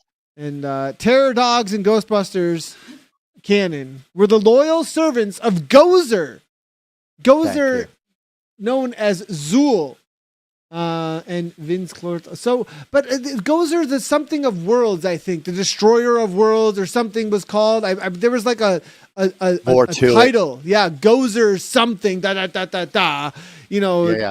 And something servant of Zool, or I don't know. I remember there was more to that. I remember so clearly. I watched that way too many times when I was a kid. Okay, so now it looks like the level Bs, though, I think they saved a little something here, Dave. 211 now at this point. They're starting to turn the screws at the front, I think. And I think having the DS with Gallegos has really been good. You know what's interesting to me is that Elise Gallegos, talk about leveling up. I mean, she has gone from introductory level of Zwift to now DSing some of these teams and obviously giving them exactly what they need to know. Talk about taking in information and putting it to the task, becoming a professor of Zwift racing now. Yeah. That's a great point, Nathan. Her racing IQ, the development there, actually, she came in as a world-class athlete. It wasn't her ability that was going to be the issue. It was whether she was going to be able to take on that steep learning curve, which she clearly did. She's a really impressive woman. There is no doubt. It's hard, isn't it, Nathan? I mean, there are so many athletes that as you get to know their stories and I mean, in all honesty, learn what kind of people they are as well as their stories. There's 10 different women that I would love to see win the Zwift Games outright, right? I mean, any one of their stories would make you really, really happy. So I guess that's what you'd call a good problem to have. Too many athletes to be pulling for. Yeah, 100%. 5401 pulling for athletes right now. As you can see, big kick on the front from Horner from Level B's out of Germany now. The big question is going to be, what are the Dragons going to come over the top with? Because that checkpoint is the top of the climb. As you can see, 300 meters to go for Creamer. And I have a feeling Level B's, they are turning. This is fire right now from them. Seriously. So, okay. I mean, Nathan, I'm with the Dragons right now. I'm with you. Really? I mean, obviously the level. You think the Dragons? Maybe. I mean, we'll see. Looking at what they're doing here, I feel like I don't know. So if you had to say plus or minus on the 10 seconds, I think it stays at 10. Right. I think that honestly they're holding their own right now. I don't think they're bringing back time, but I don't think they're giving any time. But I'm going to guess that you would argue that the level Bs are more than 10. Oh, there's the answer. Whoa. It's less than. Dude, look at that. Well, thank you, Dragons, for backing me up. Inside betting. I call inside. This is rigged. Rigged. That's incredible, though, Nathan. You want a good bike race? Well, here you go. Well, now is the SZ, Battle what are Royale. they? SZ have to come with an answer. They have to answer. Have you ever had anyone tell you, Nathan, that team time trials are boring? Right? Well, this won't be. I promise you. Watch how close this one is. These are some motivated dragons. They got 5 together, and they are in kill formation right now. Yeah, Harding now comes to the front, as you can see. Remember, everybody, that's the current standings coming in. As you see, SZ are maybe losing their second place overall. Where is Synergy Speed is the other big question, because Synergy Speed might be bringing back time on SZ as well. That's 3 seconds. Major change-ups happening now. It looks like Silk is going to... Oh, no. Look at this. Little bit of it. They had to let go of Victoria. 2 need to get back on. This disorganization. This is major here, Dave. 3 out the front. They need that last rider. They're going to have to slow down. They're going to have to slow down. They have no choice. Thank you for saying that, because in all honesty, this is not on the back 2. This is on the front 3. Right now, they have to take the responsibility and back off just a little bit, because every second that they keep their riders out in the wind, they're hurting their chances here. So these 3, this is a really tough moment. The Dragons want it so badly. Nathan, you got to be able to relate to this moment, right? You're in that group of 3. You want it so bad, and you know that you can make more watts. You're pressing, and they're going to come back together. I love the heart that these Dragons are showing. That's a moment and a half right there. Good amount of speed loss, though, so they're going to have to really... That's good that they brought it back all together. Now we get back up to 51. Good to see. That's not so bad. That was not as bad as it could have been by a long shot. That could have been disastrous. That was a scary moment. Scary moment. Yep, scary moment. Well, that's 100%, but it looks like all back together now. Hunger on the back now. 1, 2, 3, 4, 5 dragons out on the Tempest Fugit, where the fire is. Now. Yeah. Wow. This is the race of the day, Nathan. Whoa. What's happening here with SZ? 50. What? 56-23, Dave. This is I feel like that seems man. strangely off the pace for where they were. At 26K, was something dramatic happened for them, SZ here. And I'm a big fan, so I'm a little concerned as to what's going on there. The race at the top of the table, the Dragons with that fastest time now. I mean, wow, they are flat out flying today. Level Bs are in chase mode. Synergy Speed coming through with a 55.36. That's good for third right now by quite a bit. We'll see what Sisu's going to put on the board. Coalition, Wahoo, Castelli, and BMTR still waiting for their split time to come in at 36K. Wow, this is your women's EMEAE Central 1 Donnybrook going on out here. And we're into the final 3K at this point for the top teams. Yeah, and the Dragons have such a good ride, Dave, that they have distanced themselves to point that we can't find anybody else out on course, actually. They're gone. So they're gone. They're so far gone at this point. SZ... There's going to be a lot of conversation here in a moment about what's going to happen with Synergy Speed, SZ, and the Dragons, because they're fighting for the top 2 and 3 for the podium still at this point. 88, 86, and 85 points. That's the big questions. There's a couple other teams behind here. Wahoo at Toiles. It's going to be Team Castelli, Dev Women, and Coalition Delirium. They're all battling as well as Opera ESRT. We'll get back in with those riders here in just a moment. SZ here, as you can see now, 130. There they are. Now they're in the conversation again. Only 4 riders left over for them, so that's a rough one out here today. Now, back in with the Hellhounds. Already up and over the top of the Volcano Climb. Their next take on, though, for the men's EMEA here, they are trying to battle it out now with... real quickly here, the Dirty Beast Hellhounds. This was the standings coming in. The Dragons, Belgian Swift Riders, KS. I mean, really, the question here is really only between 4th through 5th and 6th place, I feel like, with DBR Tornadoes on the river and Team KST. I feel like the podium's kind of decided already. Maybe Team KST could make a move here in this final race. Yeah, I mean, if you do the numbers, KST is going to have to finish 3 spots ahead of Belgian Zwift riders to beat them here, which doesn't look like that's going to happen. So I'm with you. 4 to 6 looks like where KST 1 spot ahead. So really, for Team KST, what they're hoping is the Tornadoes and BL13 are going to be able to, well, let's update things here now because we're seeing some fresh times coming in. It's only 3 seconds separating KST. So that's going to be close here. Those teams realize how much is at stake, and they're only a few seconds behind the Dragons at this point.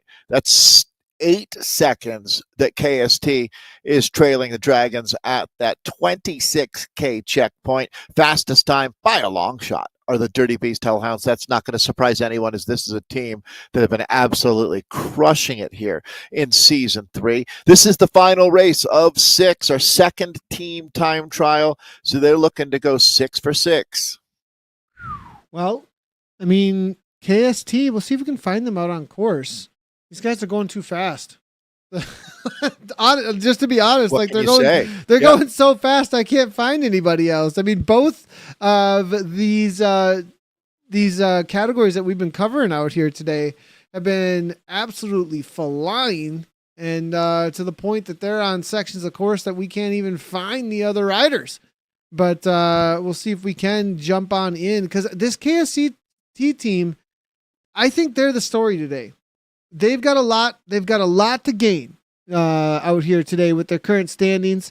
And if they can make it happen, they could get onto the podium here, or they have to hold off on the ribbon. Let me correct myself. Can you put that screen back up, Yeah, Nathan? Sure, no because problem. if KST is able to, and right now they have a couple seconds advantage on BZR, they really need to have one team come through and better BZR as well.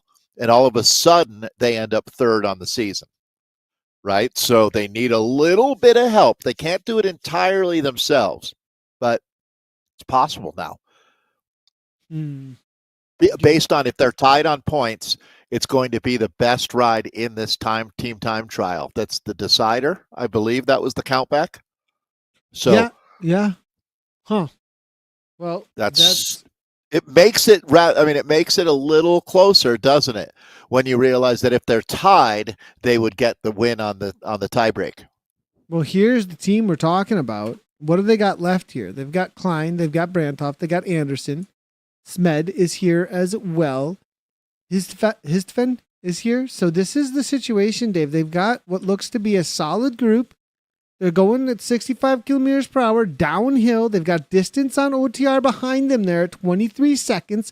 They just a moment ago could see who they were chasing, and that was the BZR. Yeah. BZR, I think, only have 4 from what I'm seeing here today. That's a big one. 4 left. 4 left, I think, Dave. They started with 6. Huge. No, and absolutely, Nathan. That's noteworthy, especially when you see how these 5 look better than any other team we've seen at this point on the course. The formation that they're holding, they're dialed right now. So KST in with the real crack at it. It's always unfortunate when you're racing your bike when you can only pedal one bike at a time. You can only be one team at a time, and they're going to need some help out here in the points-based table that we have. Bar. What is going on here? Maybe it we must be. I mean, he's a ghost. He's so lightweight. Well, they just did the downhill. They probably just sat, like they probably were not doing a whole lot of work. Look at how much it just refilled, actually, more even so. So obviously the downhill is a great rest where you can get a ton of that energy back, as you can see. So that's, again, KST that we're looking at, one of the storylines that we're following here today. Races going around the globe as we make our way into the 6th and final race of the season. Danish team, very nations-based in this group here, more so than most, as you don't see a whole lot of intermixing of flags up here. So you're either a Belgian team or a Danish team. Yeah, it's interesting within this crew that this is definitely, from what we're seeing across the board, kind of cool. I like that, actually. Yeah, nothing wrong. It's just unique, isn't it? Even the dirt team is really South African. They've got a couple of kind of guest Couple that riders. weren't, but Yeah, yeah, that weren't. right. But they were 2/3 South African, yeah. which, yeah, Looks good like point. a couple of All riders right. on here pretty serious in their cycling. Philippe Klein there on the TT bike. Morten Anderson. Severely, Denmark is severely depleting the world's carbon fiber supply with all of the time trial equipment that they have in that nation. There's no one on this team except for Sven, who's very elusive, but these gentlemen look like they have got the right gear. It's a cool bike. I don't know. What is that bike? I want to know what that bike is. Come on, Morton, let us know. All right. Well, is that a gravel time trial bike? Is that what he had? Really? No. No. That, please don't tell me that sport exists. I mean, look at that.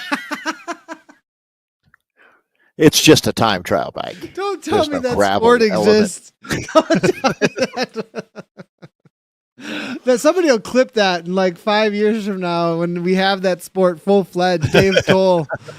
Speaking of clips, I saw a cool video yesterday. I'm going to shout out real quickly since we've been talking about crit racing, where you were on the front end of the video nonstop, Dave, announcing crits, American crits, rock and roll.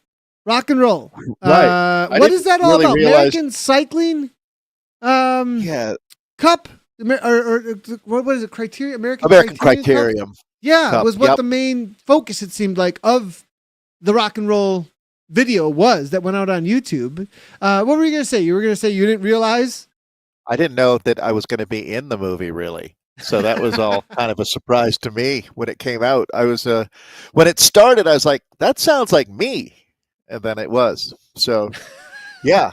It was kind of as I said, that's sort of cycling, right? I announce a fair number of events, and there's always people with cameras there.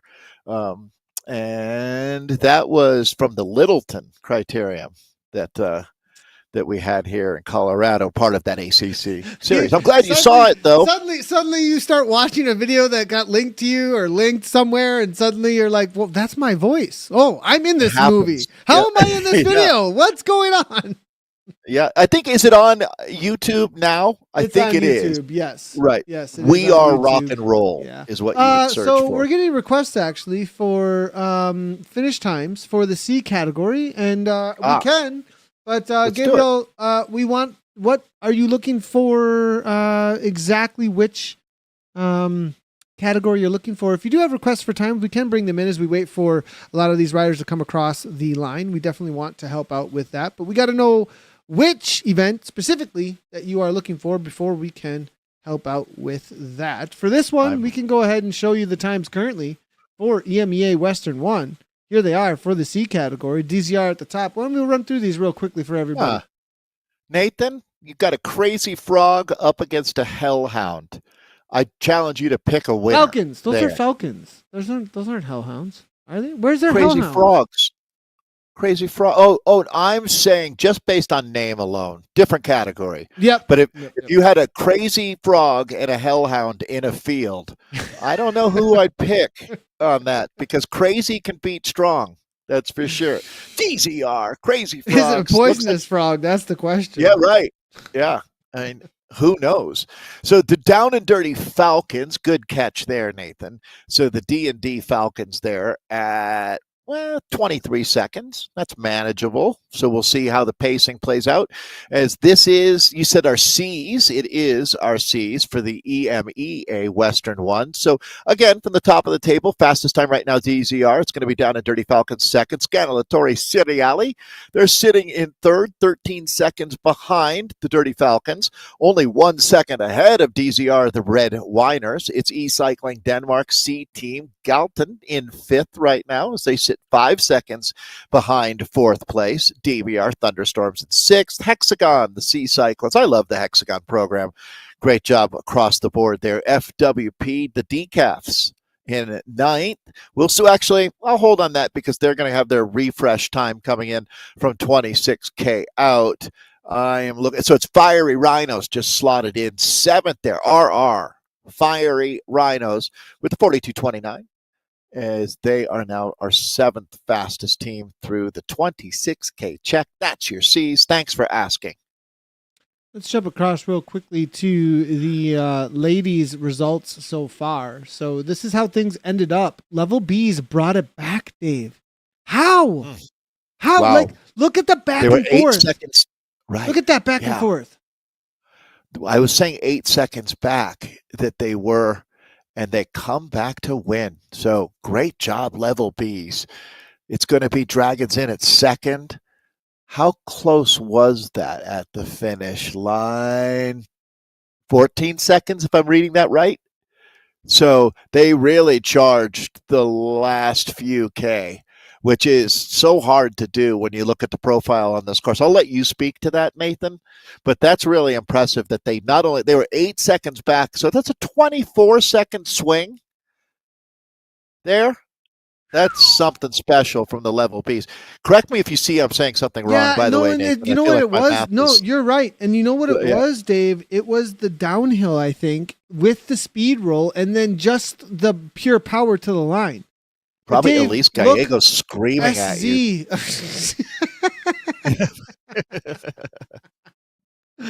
Oh, man, Dave, look at this. I think I'm going to reload this real quickly.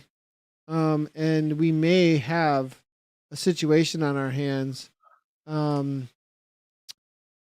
that's not what we're looking for. Sorry about that. After SC, now they have finished 6 races, but we don't have an update on the points yet. I think, though, if we look at this, I think that SZ and Synergy moved up. I do. I think that SZ ended up in 3rd, maybe even 4th place. They ended up in 5th here on the day. Synergy, will they get enough points? So if the Dragons are 2 spots ahead of SC, they should overtake them on the final for the season, and they are. Yeah, and Synergy are 2 spots ahead as well, but that's not good. Is that going to be a tie? So, and then tiebreak will be based on this finish today. And no. No, Swedish Swifters should hold on for 3rd. They hold on for 3rd. They hold on to their podium just barely. What a fight, though. Quite the fight. That's what it's all about. And, I mean, this final team time trial, a signature WTRL event, it really, I think in a lot of ways, embodies what the racing, the community, everything is about here in ZRL. So not a bad way to wrap things up out here. Level B's champion status unlocked. They'll get their ZRL champions helmets. Swedish Swifters, we'll see. We'll have to let the points be distributed by the officials, but it looks like a very competitive season with some great racing out here as we jump back in now with 6.5K of racing remaining. This is a team that's got a lot to gain with a great ride today. KST here is they're looking to find their way into the top 3. Yeah, we're waiting on an update here on the data. We'll see if we get it as soon as possible here for everybody because KST, they're just making their way through that 36K marker, so we should get something here. Tornadoes have already come through. Avis should have already come through, so I think we've just got to hold up a little bit on the servers. Having a little bit of a struggle. This is the time of day where things get a little bit crazy. We get a lot of load on Zwift Power and the servers, so we're going to have to wait just a few minutes most likely for those times to come on through, but as soon as we get them, we will give you an update on where things are at. I am getting questions coming on through about the women for I believe they're talking for Western, and that's a good question, actually. We can jump across to them as well. We are in with the B women with Crush Pod and crew for Joanna?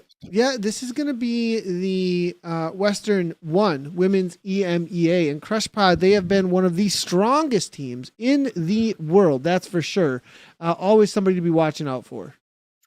I wouldn't be too surprised, Nathan, if you took a look at the hours of experience, the Malcolm Gladwell 10,000 hours. This is the team that might have the most experience of any men, women, any team out here. I think that these riders, I'm thinking through WTRLs, Nathan, talking about hundreds and hundreds and hundreds of hours of team time trialing out here. So if you want to watch a team that really knows the ins and the outs, here's your squad with Crush Pod. Yeah, Always enjoyed them. They have riders that have done some of the most team time trials in the world, I think. As far as experience goes, it doesn't get much better than Crush Pod, that's for sure. They've won probably more than almost any other in their category. So definitely when it comes to ability and knowing team time trials, they're the ones to be watching out for. They did go out first, so they're obviously leading too in this B category. We'll get you updates here in just a moment on where the exact standings are with them and their league in just a moment. They probably have Martin's home phone number, right? They're that connected to WTRL. You look at the top. I'm going to leave that one. I mean, maybe. Actually, I highly doubt that Martin has a home phone, to tell you the truth. So leave it at that, right? But again, Martin, thank you so much for what you do. WTRL has been truly a blessing for this community. I didn't know about this. We do need to take a look at how things play here on the women's A category. Oh, that's what we're talking about, right? That's an interesting one. That's why I wanted to make sure we got some coverage there. On the B category, they've got this solidified. They'd have to have a really rough day, actually, Crush Pod. A little ways behind Team NL, Aeonian. That's the situation. We'll run through this as well. Yeah, let me run through it, Nathan, but then I would love to check out the A's too, if you don't mind, to see what's happening, because we've got a tie there at the top of the table. But Crush Pod, as they prove week in, week out, 98 points, so not a perfect season, because Team NL Ladies B have been there and challenging the Lionhearted at 94 points, sitting in second. Aeonian Banditas, they're in third at 87, and this is going to be interesting with Herd of Little Penguins sitting in fourth. They're just 2 points out, so we'll see if there's any changes there. We'll keep an eye on that with Roca Corba Collective B sitting in fifth. It's Synergy Smash in sixth. Galaxy Zenith, good job, ladies, in seventh out here. Bello Velo B in eighth.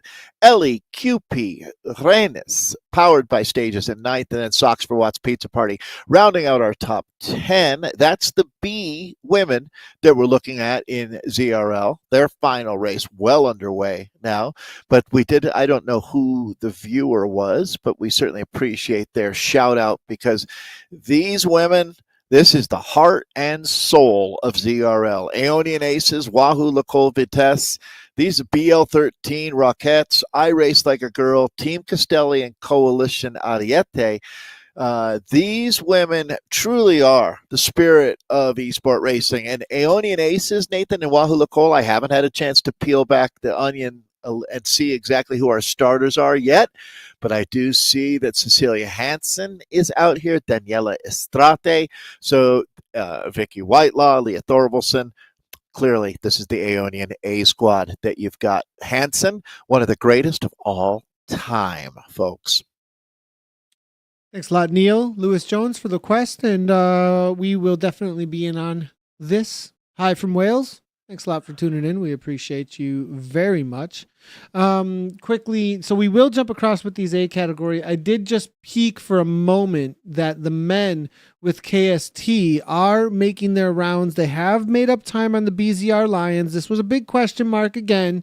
We'll jump right back and get the times here in just a second with these ladies. They're just getting out on course here, so we don't need to be in any kind of rush. But we had a long conversation and a real good look at what was going on with KST, and I don't want to miss out on how this ends up finishing out. Now, we don't have any update on the data just as of yet, but they have brought back 7 seconds on the BZR team at least. So at a 56:42, oh man, I really wish we were getting the data through here, but this is close.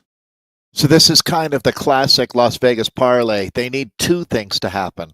And I think they've done the part that they can control, Nathan. So not only do they need to put a great ride up on the board, that's where things stand, but they need another team. If I remember correctly, it wasn't just beating BZR. They needed another team to finish in between them and BZR. For them to have enough points. Quickly for you, yeah, because I think that was the case. That it's really important, actually, because that is the case. So they need some help. So It's On really the rivet. we'll have to, On the rivet could be that help. I mean, on the rivet, if on the rivet, bring it back, but they're already behind. I mean, on the rivet got to bring back 8 seconds. it's possible. All right. It's Well, BZR possible. have their time. BZR have their time. It just came through. There it is with BZR coming through. Now KST have got to press it all the way to the line. Now KST, they need to bring back. I mean, right now it's 2 seconds that they had to bring back. What's the finishing time there? 58:43. They're going to do it. They should be good. They're going to do it. But now the question is, will On the Rivet help them out? That's the big question here. Well, that's everything, Nathan. That's everything. Well, we need to confirm, but I think we're both agreeing that these guys are definitely inside of the time they need to beat. So we can check one box. Now it becomes, isn't it bizarre in racing how your competitor, as they finish now, who's going to be the biggest OTR fans on the planet? I would think it's KST. Right? Yeah, true.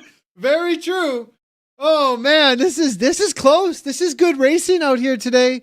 DBR Tornadoes, where's their time coming on through as well here? We'll have to wait and see. That's going to maybe be a part of this conversation. Here we go. That's the A category. Sorry about that. All right. KST do it. They did it by a good margin, Dave. They brought back a solid amount of time. So there it is on the board. Now we're waiting for DBR and OTR. So these are the bangers that we got on our screen right now. They're down to 4 riders. It's going to be 57, 50. This is all about the other cat. This is all about the other team. This isn't even, but I mean, what do they gain here? If they 58, can they get to 58.42 from here, Nathan? Yes, they can. Yes, they can. I think they're going to do it. Oh my gosh, this is huge. I mean, this is how stoked we are for a 3rd place in ZR. That's what this means, folks. It's so fun to watch these racers give everything, and this is going to be for 3rd. Well, they're also in a battle with DBR Tornadoes, too. I mean, that's also the truth. Here's DBR. DBR almost, did they catch and pass DBR, actually? Oh, did DBR actually do enough to make it a moot point? Well, wait, that's a good question. That is a great question. But I think for KST, that was enough. That was what KST needed, Nathan. Yeah, so that's fun. Right. That's an interesting one. We haven't gotten the finish just as of yet, but I think KST made it happen. Ray? Nice job on them. That was the question mark for that B category, that's for sure. Talent free, we were told, right? Wasn't that the updated pronunciation? I've been getting messages about that actually. It swings back and forth. It goes back and forth. It's all over the place. Yeah. What are we using now? I should say, because I want to just be the same as you. That's the most important thing. Talent confused. That's it. Talent confused. Talent question mark. All right, so here we go. Actually, that's not fair because this team's great. They're killing it. I love these guys. Yeah, they actually. They're absolutely. I'm totally kidding. No these guys are some of the best. Yeah, absolutely. Big fan. Rudiger Grosch coming in with the team. 6 together, Nathan. Not too many squads. Have they got their act together? I love the look. Yeah, one thing, even if it's not like a super high finish, Dave, they definitely have the organization. You can see intimidation factor going, right? Do you want to race against these guys? Just on sight, I don't. These guys look super serious when it comes to their cycling. I mean, look at these guys. Professional headshots being taken. They got a PR team behind them. It's media training. This is quite a squad. We're going to hear more about talent free. Frey. You pick. Thomas Holzbein, good to see him out here. Andreas Aschwaden.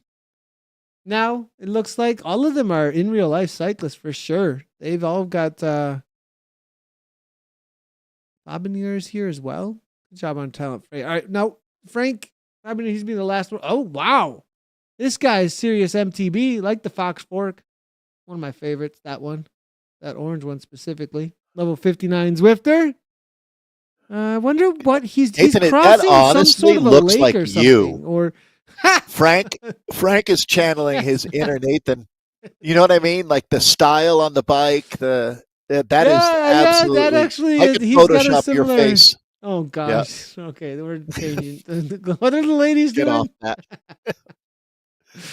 So what's going on with the splits in the women's A's, Nathan, if you don't mind?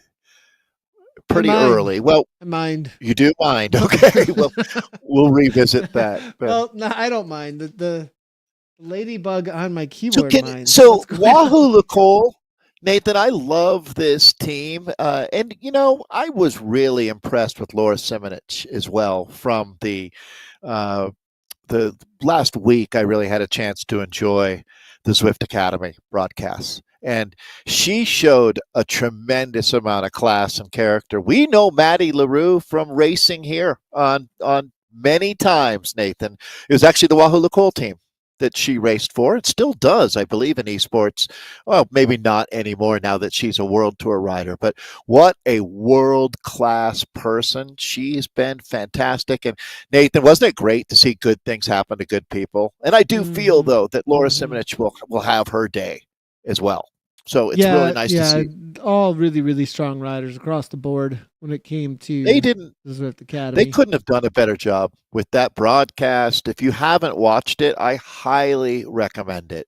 Really enjoyable athletes to meet, and you can see how the process means so much. And there were thousands and thousands of folks that took on that challenge that should be proud of themselves. So the ace is coming through. It's certainly going to go to the finish line today, Nathan. I mean, when you look at that right there, that just tells me the pacing was a little bit different between our top three teams here. Only 13 seconds separating BL13, the Rockettes, from the Aeonian Aces on top of the table with Wahoo Lacole tucked nicely in between on that Watt sandwich. And you've got I Race Like a Girl hovering right there in fourth place, always going to be a threat. Yeah, I mean, look at 13:17, 13:24, 10-kilometer marker. But Dave, what's going on here? Aeonian Aces lost one. Who did they lose? What? Call it. No. Where is their fifth rider? Dave, this is huge. Now it's a 21-second differentiation. Laura Simnick, now the Zwift Academy finalist, is driving. Now look at, they've got 5 here. Collins, big advantage to Wahoo Lacole. But here's the thing. But Dave, the Aces have the firepower though. And the climbing, I don't know. When it comes down to it here, Dave, this is going to be a tough one because what Wahoo Lacole have to do is they have to use their resources and their de-essing and their tactics. Their technique has to be phenomenal because Laura, amongst this crew here, in my take, is the only one that can match the level when it comes to pure power of the Aces, but they've got the numbers and they got the know-how, I think.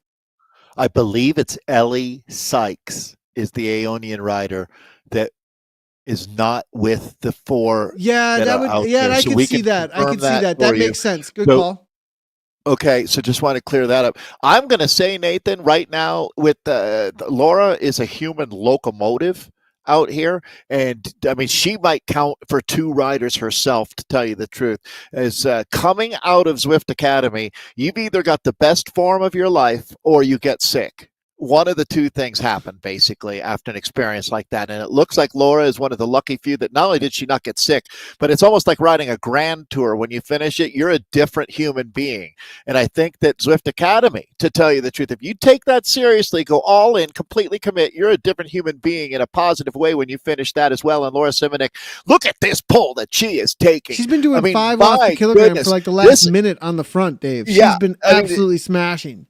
It's even more than a minute, Nathan. Now, I mean, this is going from a double. She's finally going to let another teammate will come through. That was a triple pull. Triple pulls. Wow. We got it. That should be a thing. That needs to be like a triple thing. Pull. Triple pulls. Come on, give me a triple pull. And riders are like, are you kidding me? That's not even a thing.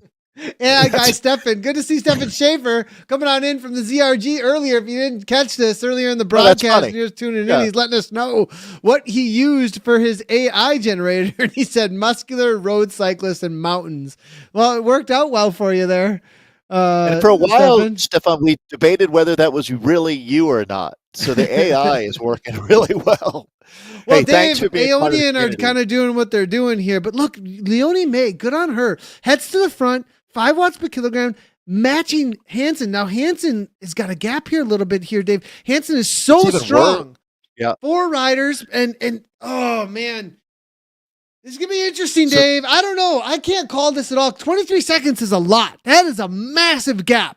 But will Fort Riders be able to pull this off? Look at how they got it back off. That time lost, the consistency of WLC, that is going to be their that's going to be their advantage today. Thorvaldsen to the front.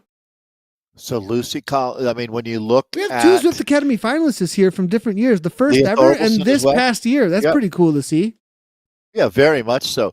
Leo Thorvaldsen is a straight-up legend. I don't know of any riders that bring more IQ and class to the sport. And I mean, she raced in the World Tour for Canyon SRAM in her career, something she can be super proud of. So that's Leo Thorvaldsen, excuse me, of the Wahoo Lacole team. So I'm wondering, how much can the other riders help here? Just keeping 5 together is huge at this point for Wahoo Lacole. This next split is going to be really, really interesting. I'd say I'm probably anticipating this next split for these women more than any other out here today. This is the one race that could come down to seconds at the finish line.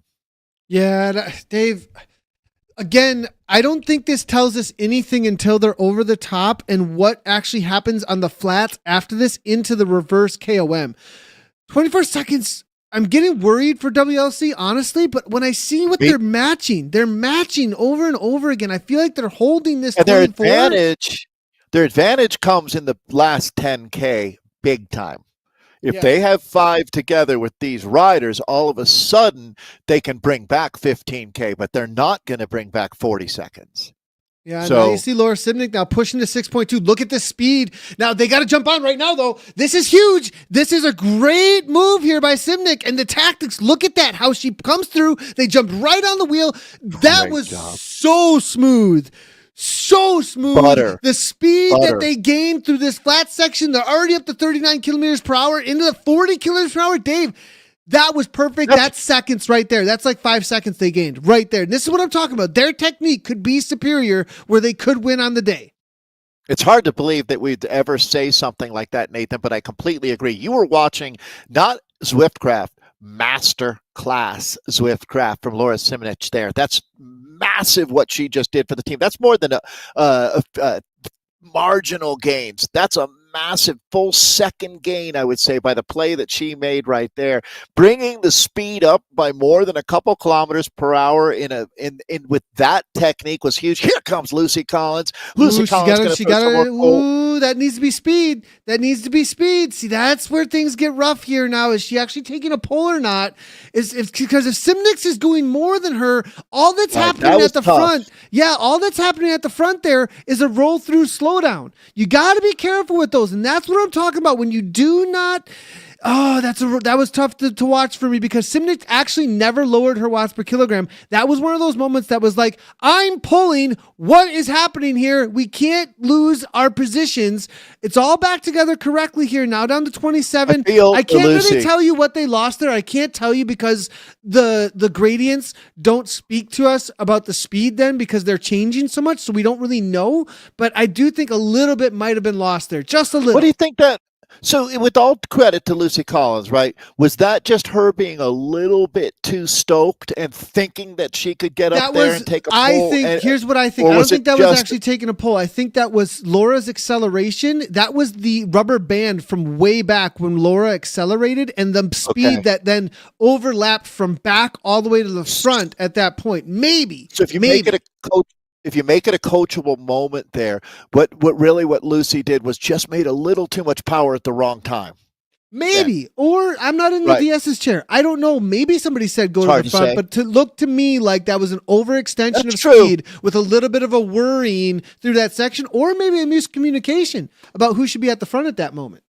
The one thing that was interesting there to me was that Laura Simnick didn't flinch. She knew exactly what she was doing. As we now take a look at Leonie May having the same issue we've seen a few times at this point on the course, where riders just a little too much gas, opening up a gap, but this team will bring it right back together. Again, no one rides a perfect race out here. This is what you go through.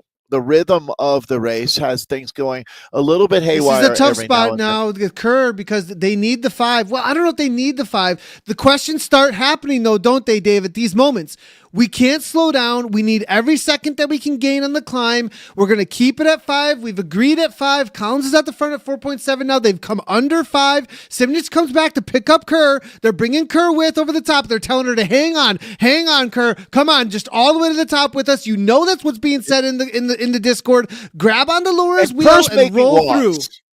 And she's Kerr making is walks, not, but I think she's on the edge right now. I think this is almost a dropped rider. But Simnich is doing a great job as a teammate here to at least give her a wheel to hold on to. She's on the limit, no question, but it's worth it to keep her around for what she can give you in the back 9 of this course. So I fully get it. Kerr is going to be pivotal here, but they are seeing her fight. That's encouraging for the Wahoo Lacole team. Back to Aeonian now. This is one of the top teams the universe has ever seen. As we take a look at Vicky Whitelaw, Olympic esport medalist already in her career as the Australian. Oh, and they see Wahoo Lacole go by. They see that? Crazy moment, yeah. Oh, it's good stuff. The battle is on here, Dave. Joe Blackboard over the top. And I got to be honest, Dave, I mean, this is such a strong squad. They're so unstoppable across all of the categories that I get a little bit of dun, dun, dun, dun, dun, dun, dun, dun. Yeah. Like, I get a little bit of, like, the Death Star. These all of a sudden there's stormtroopers choking people and stuff.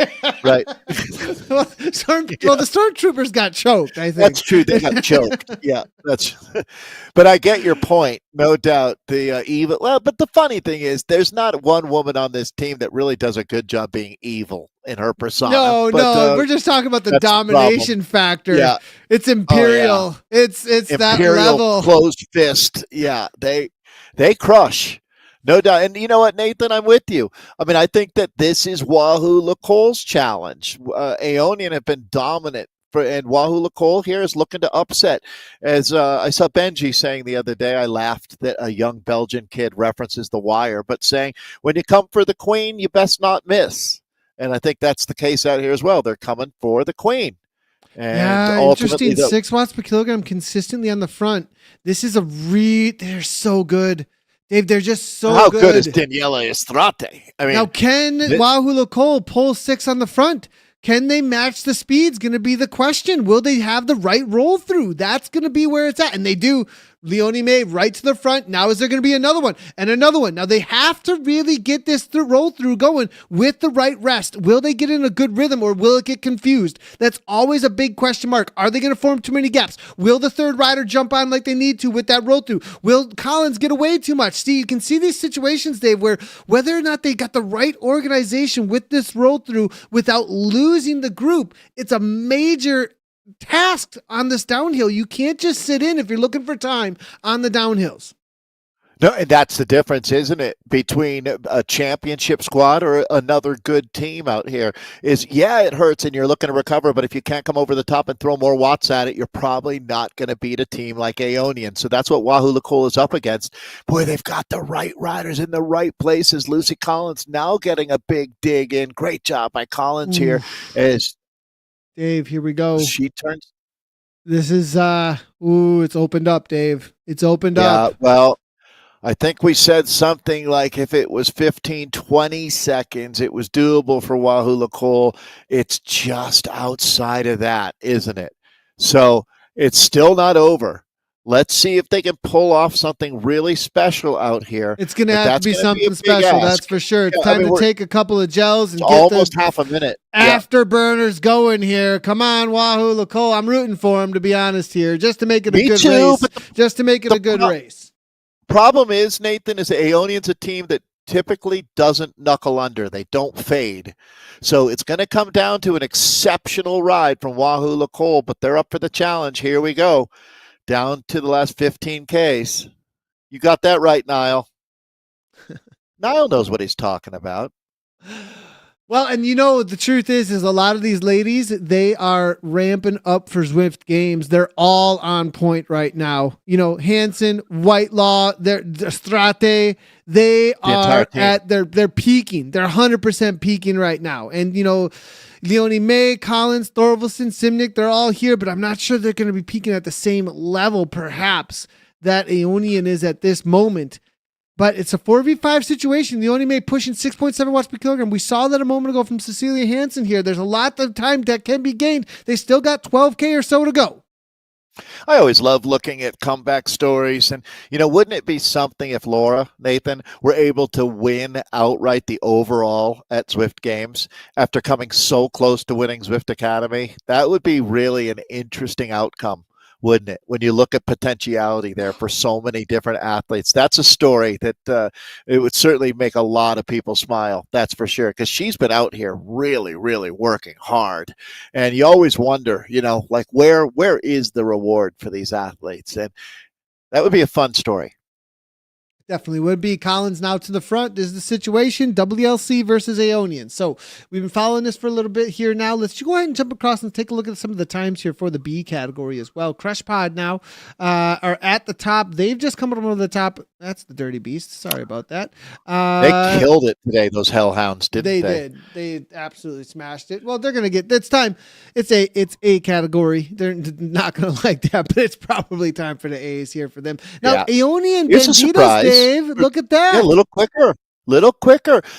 So this is why it might look strange to you, but Crush Pod were the first team out on course, but Aeonian Banditas had a quicker time at the first check by 15 seconds, but they still haven't passed Crush Pod Word on course, who have already gone through the 26K checkpoint, but we'll see the Aeonian Banditas if they've held on to that lead, or if it's flip-flop there with Crush Pod Word, or maybe, I think it's probably kind of unlikely that we see Team NL getting up there, but this is Crush Pod Word that we're talking about, who are leading in the season, but right now, theoretically, I guess with the last data check we've got, Nathan, they're not leading this race right now.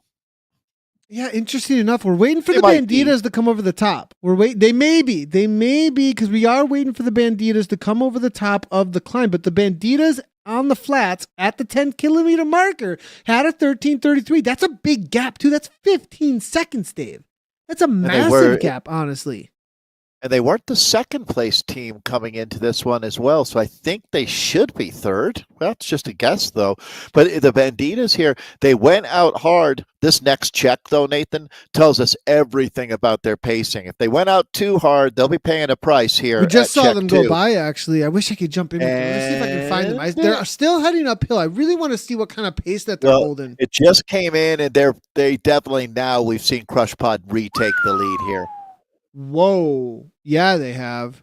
They went out really hard, the Banditas, but they paid a price. The Piper always comes massive, honestly. Honestly, that is a massive time difference here from how you ever get a schedule wrong?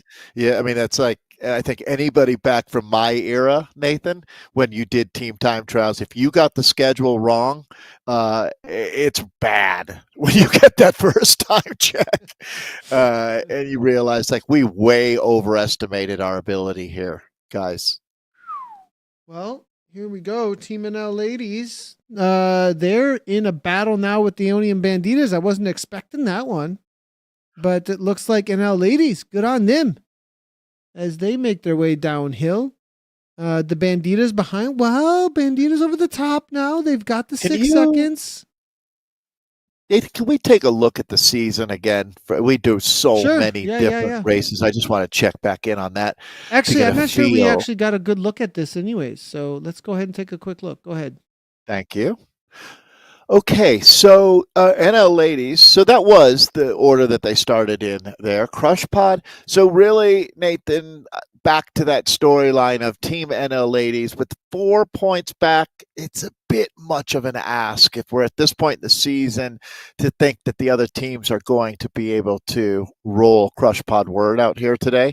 So you start looking at where the real battles are, and it looks to me like it's going to be Herd of Little Penguins and the Banditas, to tell you the truth. So the Banditas, that's a classic example. When you go for the queen, you best not miss, because then all of a sudden you're vulnerable. Did they go out so hard that the Herd of Little Penguins, Nathan, with a better pacing plan, will they maybe overcome them out here today?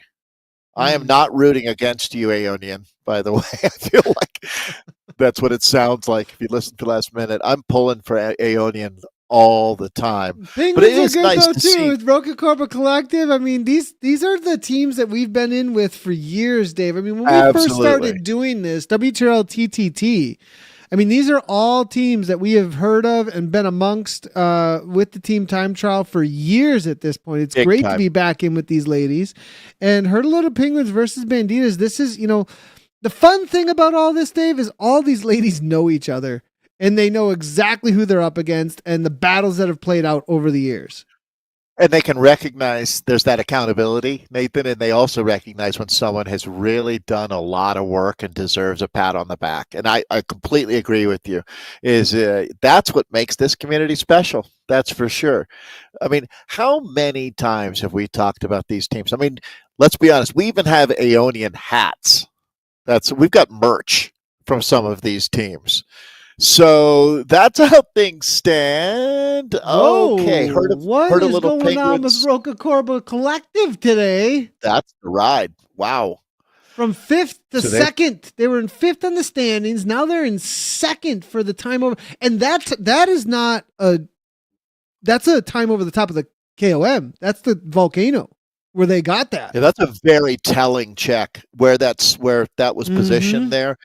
I mean, you've completed the hardest part of the course, and in a lot of ways, you could almost do a race to that time check. That would be a great course, to tell you the truth.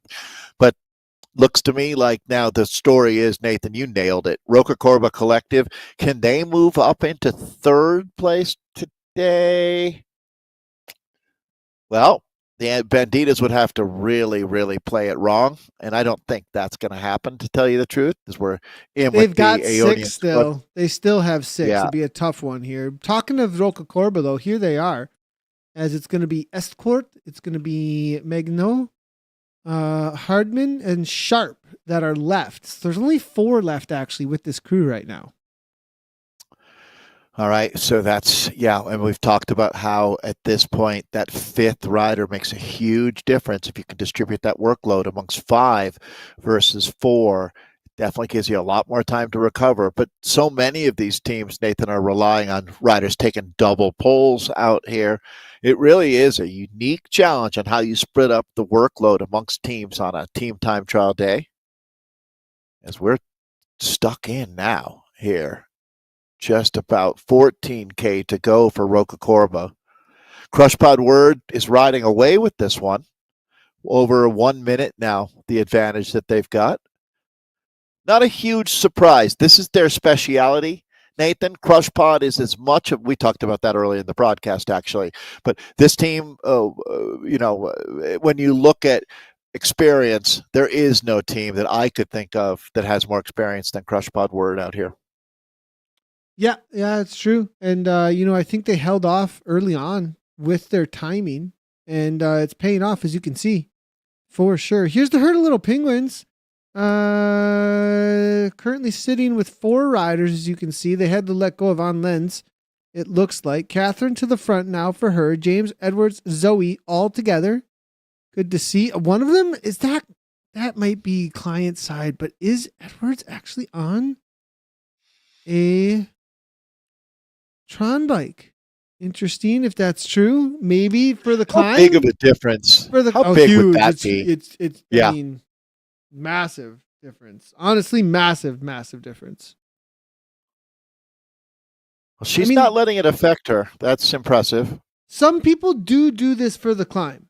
That is what sometimes there's they're looking to. I guess if the climb was your significant weak point, you could help fix that a little bit by a specialist bike for your weak point. And then you'd also need to be extremely good at rolling the flats to be able to overcome the kind of soft bike that you've got for that. But that's fair to say, isn't it, Nathan? It is.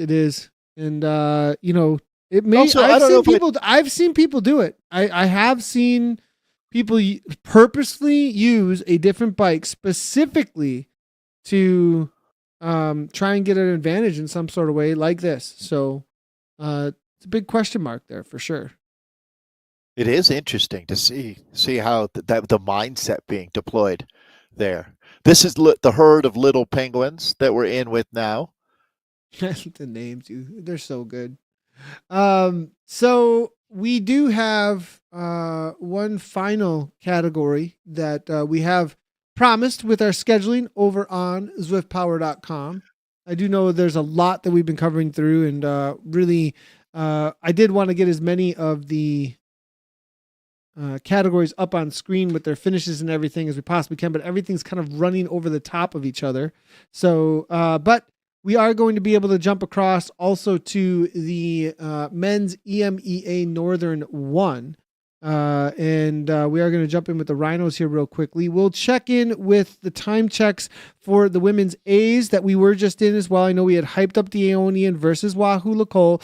That will be the next thing we will jump back to in just a moment. But I do want to just really quickly let everybody know we will be in with the EMEA W Northern 1. And TFC Bugatti are at the top of this B category, it looks like, with our Tenacious Rhinos. I mean, what's the battle here? The second and third, right? Yeah, it is. The Rhinos and the Alligators, classic African battle. That will be that'll be what we'll come back and really focus on here. Is they're, well, working their way through the middle part of the course already. They started at 1/2 past. So, yeah, you can see they're just 30 minutes into this race. But TFC, that's the Friday criterion. Bugatti, that's an expensive car, sitting at 94 points on top of the table, and a fast car at that. So, well built. And 94 points should be good, to tell you the truth, unless they have a serious blowout in that Bugatti.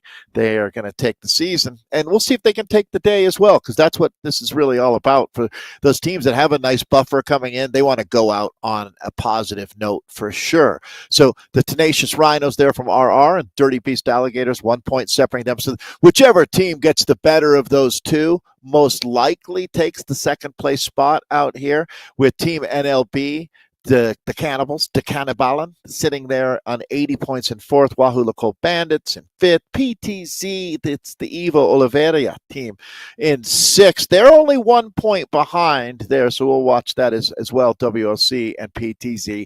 With the other Wahoo Lacole team, the Wahooligans, sitting in seventh there. It's two guys in eighth. Saddle Drunk RT Imola in ninth, and then Team Riders Without Borders, the Sarabanos squad. RWB, love those guys, sitting in 10th. So that's where things stand right now for our Bs out here. This is all over the shop. Like, you wouldn't think that we were just looking at the standings. I was just going to say, what are you showing us here, Nathan? Yeah, I mean, it's all over the shop. Yep. Look at who started first, 33 minutes in. TFC Bugatti in third. So that can kind of give you an idea. 31 minutes in, Dirty Beast Alligators, all the way down in fifth. RR Tenacious Rhinos, 8th place currently. Like, but look at how close the times are, Dave. 13:45 to 13:07. Like, yeah, so this is a very good parity group. That's why. This group is so close on TTT. Similar. Yeah, this is a good group. Good group when it comes to TTT for sure. From second down to fifth is only 10 seconds. So that's the tight bunching there, and the contenders are there as well. TFC Bugatti is only 11 seconds. That's the top team. Remember, they had 94 points and a 9-point advantage coming into this one. So they're going to be pretty happy, I think, with the situation here in the early going. That just tells you that these teams are evenly matched, would be my big takeaway from that first time check out here. TFC, they're chatting away up front. What's going on? They just what's happening here? Well, they're gaining time. That's what's going on. I think the TFC might have held on a little bit. Rockcliffe, Armstrong, Nellis. Good to see Nick Nellis. Rex is here now, a little bit off the back perhaps. No, he's hanging tough here. 5 riders. They let go of Patterson, it looks like, as the Bugattis look to press the pedal over the top. Yeah, Rex don't care. Rex don't care. You know this guy. Well, and it reminds me, Nathan, of Leroy Jenkins, which has become it's really become a thing recently. Have you even seen did you even look up I Leroy did know. Jenkins? I had to go look Have it you up. seen it? Yep. You've seen, okay. What I love about that story is that there's a group of players who had meticulously planned the attack, right?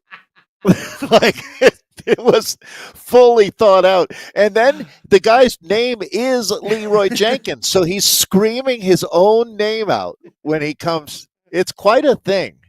For sure. Thank you to Teppo Lorio. I got to thank you too, Nathan. You're Who would obviously have right on ever the same thought page, that but Dave Towle would be like doing World of Warcraft memes in his lifetime? Like, come on. What is going on not with me. this world? The universe has changed. Oh my Sure gosh. has. We're connecting in the most bizarre of ways. But I mean, think about that. A Finnish guy is hipping me to Leroy Dave, Jenkins. How? At 4, okay, we're jumping him back in with the ladies. They're about to finish, Dave. They've opened it up to 40 seconds. Aeonian, they are the surprised. Death Star. They are just on another level. When you realized, I mean, you made the point, Nathan, about these 4 women on your screen are probably at their peak fitness, possibly lifetime peak fitness or close to that, with Zwift games coming up starting this weekend. This is a team that was unstoppable, to tell you the truth. Even though Ellie Sykes wasn't able to hold on, she's another big talent on this team. These 4 soldiered on, and you could have had a team of 8 chasing them, and I don't think they were coming back out here. And obviously, who are the 8, right? Well, the team that was chasing was led by Laura Simnich, who's clearly we're in with Leonie May as well. This Wahoo Nicole team at 4 riders themselves now, so they've actually had to punch the ticket of one of their riders here along the way as they put up a valiant fight. I will remain a Wahoo Nicole fan. There's no question that the spirit is strong with this group, but they just went up against a juggernaut out here tonight, Nathan, or today. Aeonian is that good. And Wahoo Nicole will have their day for sure. These 4 women, I mean, again, I was talking about how much of a fan we are of Laura, and certainly going to be pulling for her. Did they bring back some time there, Dave, or no? About the same at that 36. They just held it steady. If I'm doing it, it looks like it's almost exactly steady. Yeah, almost exactly. Yeah, good on them. That's good. That's good. Now I think at this point, perhaps they'll lose maybe a little bit of time. 57.50 is what we're looking at. Well, I think they're going to bring back a little time, honestly. And we talked about how when they had 5, that was a big opportunity for them to roll back a few seconds along the way. So, well, they certainly never threw in the towel. That's really what that speaks to heart, to tell you the truth. Because I don't think that third place is going to be 10 seconds, I think, Dave. Like, really. That's maybe that's 15. Impressive. 15, 20-ish. Well, how far back are BL13 at this point? We'll have to check that. Here they are. This is BL13 that we're looking at. There's another team that has really stepped up their game. They're at 4 as well.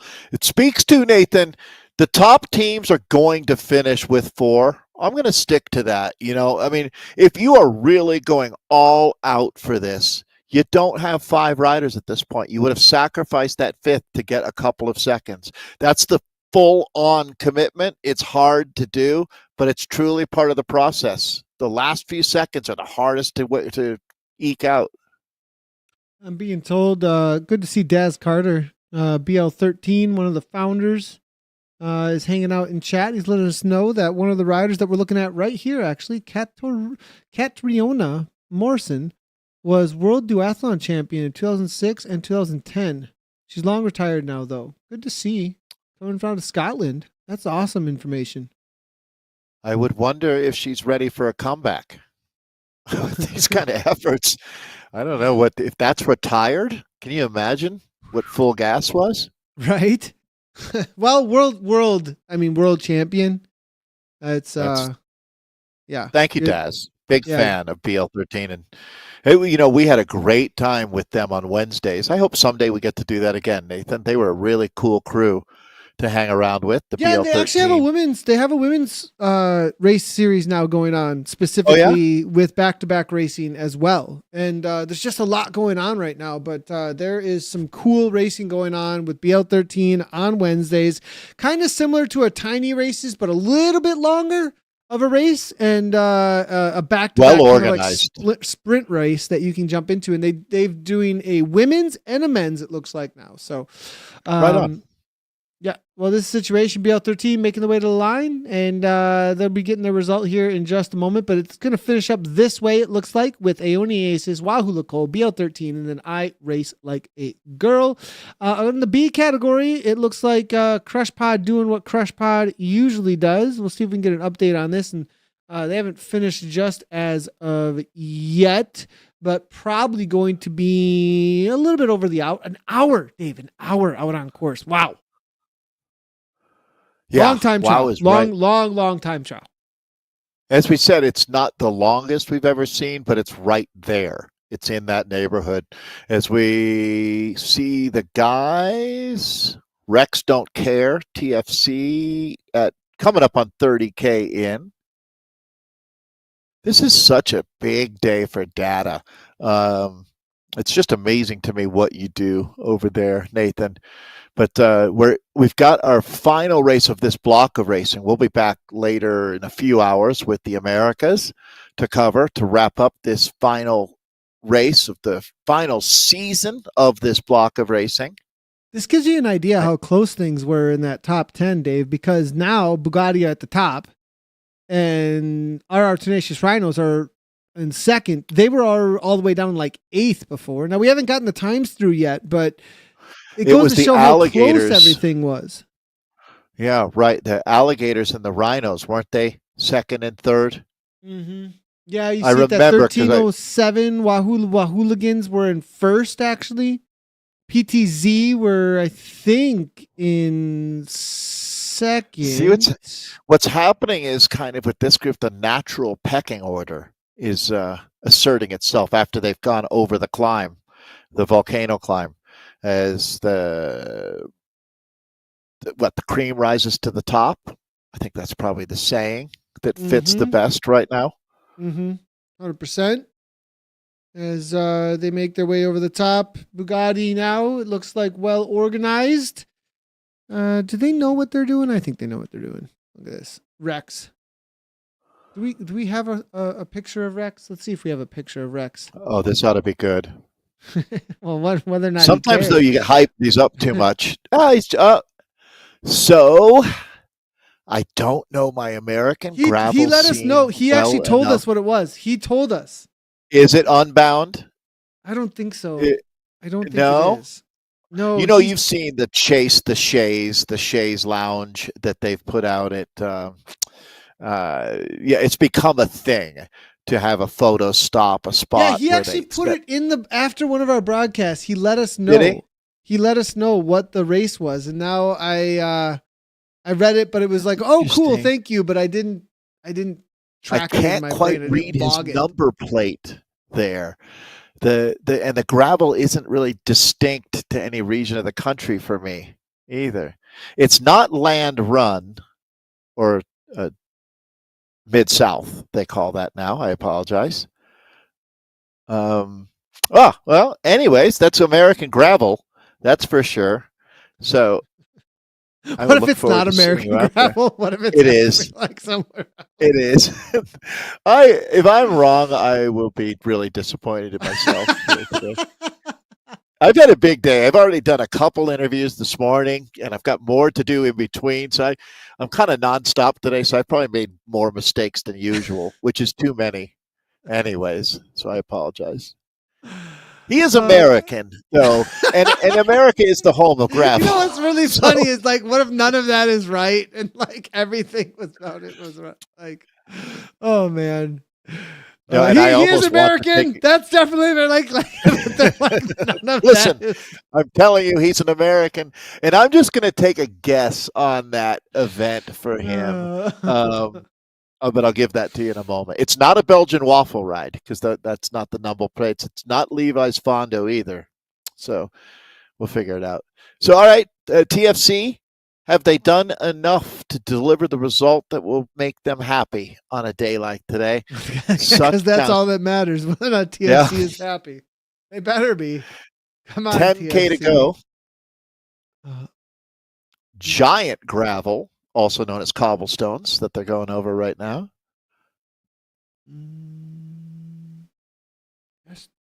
Most of the course, though, at this point, not that things get easy. They still have the reverse climb to go over, and that's a challenging sector, but mostly flat from here on in for the guys. Jumping back across to the ladies as the Bugatti is doing what Bugattis do, hanging out alone with their super fancy style. Supermodels. Yeah, supermodel. Lamborghinis, Bugattis, yeah, exclusive. A little too exclusive for us. Let's head it back over to the ladies. Banditas at the front. Not now, my neighborhood. Yeah. As it's gonna be Catherine Richardson, Helena Ramirez. No. They need the fourth rider. Ramirez trying to come back. No, that's not what you want to see right now. But she's gonna finish up here. Good on her. Yeah, and I mean, I think it is. I mean, if you want to be factual about this, that was your time there, ladies, right? Was her. Yep. When the Banditas came across right there. Exactly. That time right there. Just noting that for you. I'm sure they knew. I'm sure they're like, thanks, Dave. We got that. But yeah, I mean, that's the challenge, right? When you're pushing in the finals, keeping the four together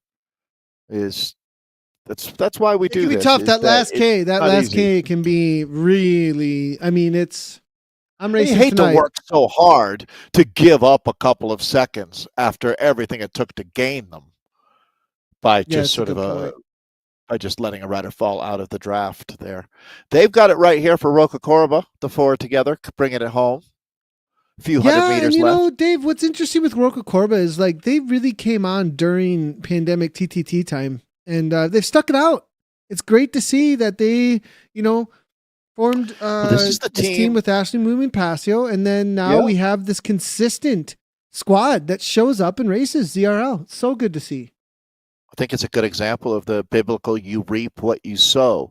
And Ashley Moomin Passio put a lot of time and energy. Wow, there's Little Penguins coming in. Look at the time here with Roca Corba, though, Dave.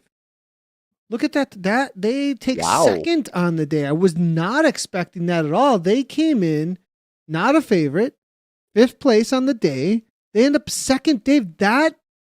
Where's Herd of Little Penguins in comparison to them is going to be a big question here. They're going to finish, I think, within the time, though, to challenge Roca Corba. But this is a big one here for Roca Corba. That's a big jump. Now, if Little Penguins jump into there as well, that puts some question marks on Banditas. Yeah. Right.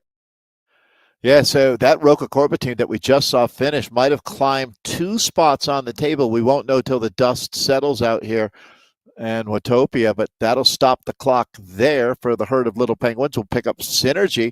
This might be the only team I've seen finish with 6. Actually, one of the only teams that we've seen finish with 6 riders today.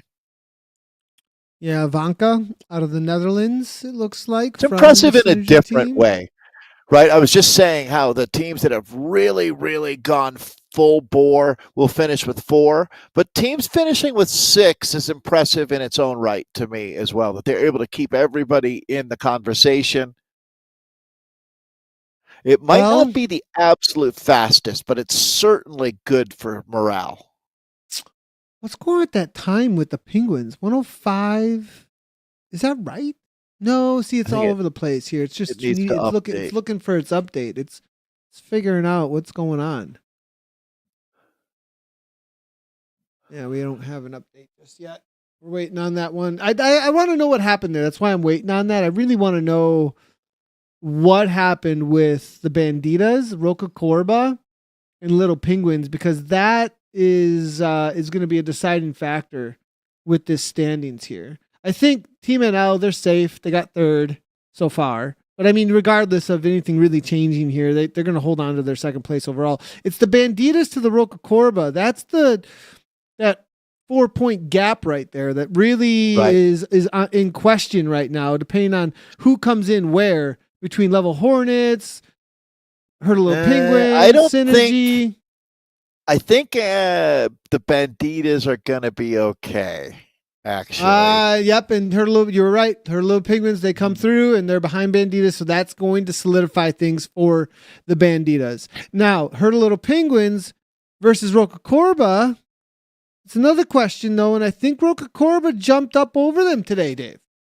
Yeah, they had a great ride. They really did. Not that Herd of Little Penguins didn't, but it shows you how competitive it is up in the top 5 of this group. They have had quite a season out here. And Synergy now into the final few hundred pedal strokes now. As they scrape the bottom of the barrel here, 600 meters to go until this one is done and dusted. It looks like Ivanka is going to, will she bring them all the way home? Looks like she might. Balk horse, she's strong. She's super strong. 5.1 watts per kilogram. Whoa, big jump there from Fredholm, though. Now up into 7 watts per kilogram even. That's how you do they're it. starting to sprint. Yeah, this is the sprint to the line. Always good But to see. they'll keep everyone together. So not dropping their 4th rider. So that's some good elevation, levitating the speed across the line. Done and done. So that then has TFC looking at 6.3K to go. Yeah, we'll jump back in with them in just a moment. Just wanted to make sure everybody knows we are going to cover across that over there as well. Now back in with Bella Vilo. Definitely want to jump in with the ladies, finishing up the rest of their crew here. Bella Vilo, good to see them. And they are currently holding on to a battle with the Level Hornets. I think looking at the times right now as they make their way to the line, 40:55, 41:32. I think Level Hornets will probably get the better of them. But that's an interesting one because the Hornets, from what I'm seeing here, where are the Level Hornets, Dave? Is there more? Are they in the? Yeah, I think there's 10? more than this. I think so, but we don't get to see them. I don't believe we only get oh, there we go. There they are. Yep. So they were 11th. That's a big day for them, actually. And Sure is. That's gonna. And I don't know if that's gonna change up any of the standings because they were at 47 points. But it does change up the next season for them, right? They should be super motivated after this performance in the finale. Yeah, that's a good point. We just saw Bella Vilo cross the line. They were an 8th. It's always nice when you're climbing the table, right? When you go from back when I raced, if you weren't on the first page of the results, it was always a bummer to have people watch you turn to the second page when you're looking for your name, right? That's not a good sign. So you want to be a first pager. That's for sure. That's what they are. Pager.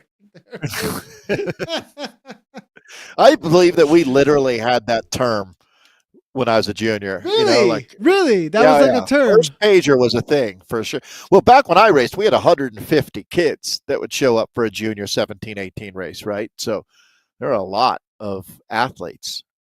We need to get back to that. We need more juniors on bikes. Yeah. Well, that's what NICA is doing, right? NICA is doing a tremendous job with that here in the States, at least. More kids on bikes. I just want to congratulate Level Hornets. This is a big ride from them.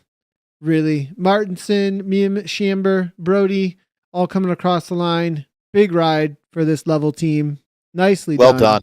Yeah, I mean, absolutely. To be right up there with these top teams, I think they're going to get the better of both Smash and Bella Vilo. They're going to maybe take a 6th place today, maybe even better than that.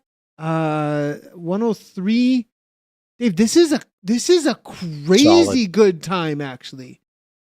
Yeah, you got to feel really proud of yourself when you put together a performance like that. They might have got 3rd place, Dave. That is amazing, actually. Yeah. Well, it's interesting. That level program, Cy Bradley, with, there's something about the esprit de corps, people getting motivated, accountability, and it really feels like Level's got something cool going on right now. That's for sure. So, and it pays off on days like this. Team time trial day makes a huge difference. So this is looking back. That was the A's with the Aeonian taking the win out there after that. Just trying to get a reload. Sorry, and the reload doesn't hold on to the category we were currently on. It always goes back to the A's. That's why. that was happening. Now back in with TFC, and they're going so fast, nobody else is even in the zip code. We can't find anyone else on course. The Bugattis are doing what Bugattis do. Command performance. And didn't they have a perfect score coming into this final race as well? Or no, actually they didn't. They actually didn't. They were 94. That's right. So they will be happy then to close out. They'd be happy either way, whether it was a perfect score or 94 points, but ending on a win here in the team time trial, that's a statement they're happy to make, I'm sure. I think the story became really were the rhinos and the alligators. It was the rhinos and the alligators. I'm waiting to see if we can find those animals out on course. They've escaped into the tundra, out into the Sahara. Not the news alert that you want to hear. The alligators who escaped from the zoo. Yeah, that seems like a daily thing in Florida. Yeah. So good to see Nick Nellis letting us know he loves ZCL. Appreciate you, Nick Nellis, as he makes his way around. It looks like his teammate Rockcliffe is here. Look at these guys. He is his avatar. This is him. Heck yeah. What's Dan Rockcliffe there for Brian? What's happening here? These guys are like the jokesters, man. They're great. Absolutely. They're all their avatars. Look at this. I absolutely love this for Brian. I like what they're doing here. I think they're very meta of these guys. What is going on here? Wow. Balak-a-lots. Is that boy? Is he saying something that I don't know? No, but one thing I am amazed that Heath is willing to do that with his bike. I'm not. That's for sure. I would not feel confident I'd make a good clean catch. I feel like I'd end up with the chain ring in the knee or something. Like, where are you going to grab that bike when it's falling on top of you? Yeah, and the handlebars. What's your contact point? Do you think that's? I wonder what's actually going on there is the question. I mean, right? Like, is someone holding that bike above him with a string or something? Yeah, right. Because when you go to grab those handlebars, they could go sideways. I feel like it wouldn't go well. Yeah, and if you try to grab the top tube, there's no way you'd have the hand strength to keep it from swinging down. Man, now I'm just getting scared. Now I'm worried. That's just scary. Well, he'll have to let us know. That's his highest priority in life right now. I bet. Yeah. Letting us know what the heck's going on with that bike in the air. These are Pat Heron over there. Level 53. Looks like a good outdoors lover. I think that's a backpack. I think that this is a non-cycling picture, because if that was your camelback, you are carrying more water than you need if you've got straps like that. Oh man, you get hot. Right? I love how Dave has this. You have more water. You have more water than you need. Not so much water. What are you, crossing the Sahara? Come on now. Less water. Oh my gosh. I've never seen Dave is not the doctor, just so you guys know. Yeah. Recommending people don't hydrate, right? Remember that was a thing actually. Functional dehydration was actually something that was being pushed 10 years ago. You don't hear about that anymore. Well, like, hey, no, if you're dehydrated, you're gonna weigh less on the climb. So that was like that's functional dehydration. Yeah, we've tried that in ZGP. It doesn't work very well. And you pass out, they call it. Yeah. They call it passing out. When you slump over your bike and are unable to pedal. That's like a new term or something? Just so you know, they call it passing out. Like as if people don't know what that is. Like, oh my gosh, they call it passing out. All right. Well, we definitely are into the back end of the silliness of what happens with the ZRL long days. We've been here since 11:30 a.m. It's 2:30 p.m. 3 hours. Not too bad. There's much longer broadcast, but we absolutely love hanging out with everybody here. It's been a good time. As we've got the B category still finishing up, it looks like Bugatti have crossed the line here. So now we're going to start getting into the business end of this B category. They must have just crossed the line. Here we go. We've got a couple of times coming on through. The A category, we do have some of those times as well. SC Balder with the 53-52. Mutant Z is there. Maybe Unknown as well at a 54-55. Pretty separated between them. Now, over in this B category, for some reason, we do not have our times yet, but we're waiting on them. We have TFC Bugatti, I think, have crossed the line. Maybe Probably just crossing. So that may be why. So we're waiting on those. But here we go with who are we in with here? What is this? They just did there, Nathan. There you can see the flag go red. So Bugatti, first team out, first to finish, and most likely going to be on top of the podium after today. Wahoo Lacole, PTZ. You can see that at the last time split, it was pretty close there between PTZ. They got 10 seconds to make up. That's doable. I wouldn't call it likely, but it's possible. As Wahoo Lacole, Wahooligans will be looking to hold them off here. Oh, look at this. I didn't know that one of our buddies here, I forgot that Mr. Malaya, Alejandro, is out here. The pride of Chile. Yeah. 188 beats per minute. He's suffering right now. That is a hard ride right now. Heart beating like a hummingbird right now. We'll see if we can find him out there. WLC rider. Where are they standing, the WLC crew, with this Bugatti TFC domination out here? They're currently sitting, that's the Cole Bandits, fifth place. Yeah, and they could gain something against Team NL still. I mean, where is the time at? Huh? Let's figure that out. Well, they're in seventh right now, 52-20, and NL. Yeah, they got a lot to make up there. They got a lot to make up. If Alejandro would just try harder, they could probably catch him. Yeah, what's the problem here? So Alejandro, actually, shout out to Alejandro. What a brainiac he is. Been a big fan. Talk about people who really, truly have embraced Zwift and bring a lot to the platform. That's Alejandro. 100%. Cool dude. Level 75, Eben. Where is that now? That's in South Africa, I bet. Makes his way around. Yeah, I mean, the Cape Epic is coming up, isn't it, here really soon? Yeah, that was last year I watched the whole thing, and I'm kind of, it's not on the radar quite as much this year for me, but I definitely am excited to see how that plays out. I see so many people talking all the time as we bring Team NL, the Netherlanders, home about here in the United States, at least. I realize this is a worldwide broadcast, but at least in the U.S., I finally figured out how to watch racing again, where I got that Max package, Nathan. With the Max package, Peacock and Flow, with those three cobbled together, you can create able to actually watch something. Of GCN. Oh my gosh, jeez! Yeah, but that's what it takes. So I'm now subscribing to 3 different services. But it's obviously this is not a sponsored broadcast by any of those. That wasn't a promotion of what is happening right there. No, it was informative though, because I see people want to watch racing here, but it's hard to figure out how. Yeah, at this point I'm on YouTube highlights, and that's about it because of all that. I mean, really. So right. That says a lot. David no, it's not Buracosa. But we got coverage here for David, at least. I know this is what everybody wants to watch. Forget the Max package. You can watch GCL for free. Just subscribe on YouTube. We're about to hit 14,000 followers. We got you. World Tour level. Portugal. Here we go. David Baracoso.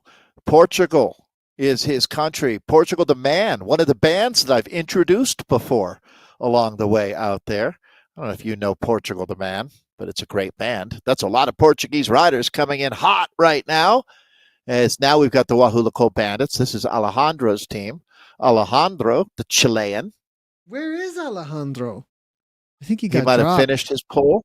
Yeah, Malaya's off the. Oh no, there's 2 WLC teams. He's with them this still. is the other one. Yeah, there's the Wahooligans. And there's the bandits, and he's on the Wahooligans, actually. Okay, so that's a different situation. 74 points. They got anything? Well, not that different. No, they're pretty closely matched. Yeah, and if I look at the times here, they're having a good day, actually. They're having a really good day. Actually, the Wahooligans might be getting close to tying or overtaking the Bandits. All righty. Let's see how this goes here. They're making That's their a way to big the deal. line. Yeah, this is a big deal, actually. See how this Look at goes. them, Big kick. giving it everything now. Yeah. All in.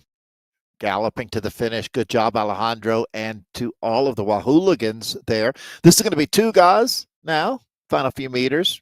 Gardunha. Is that a climb? Gardunha? No, I don't know.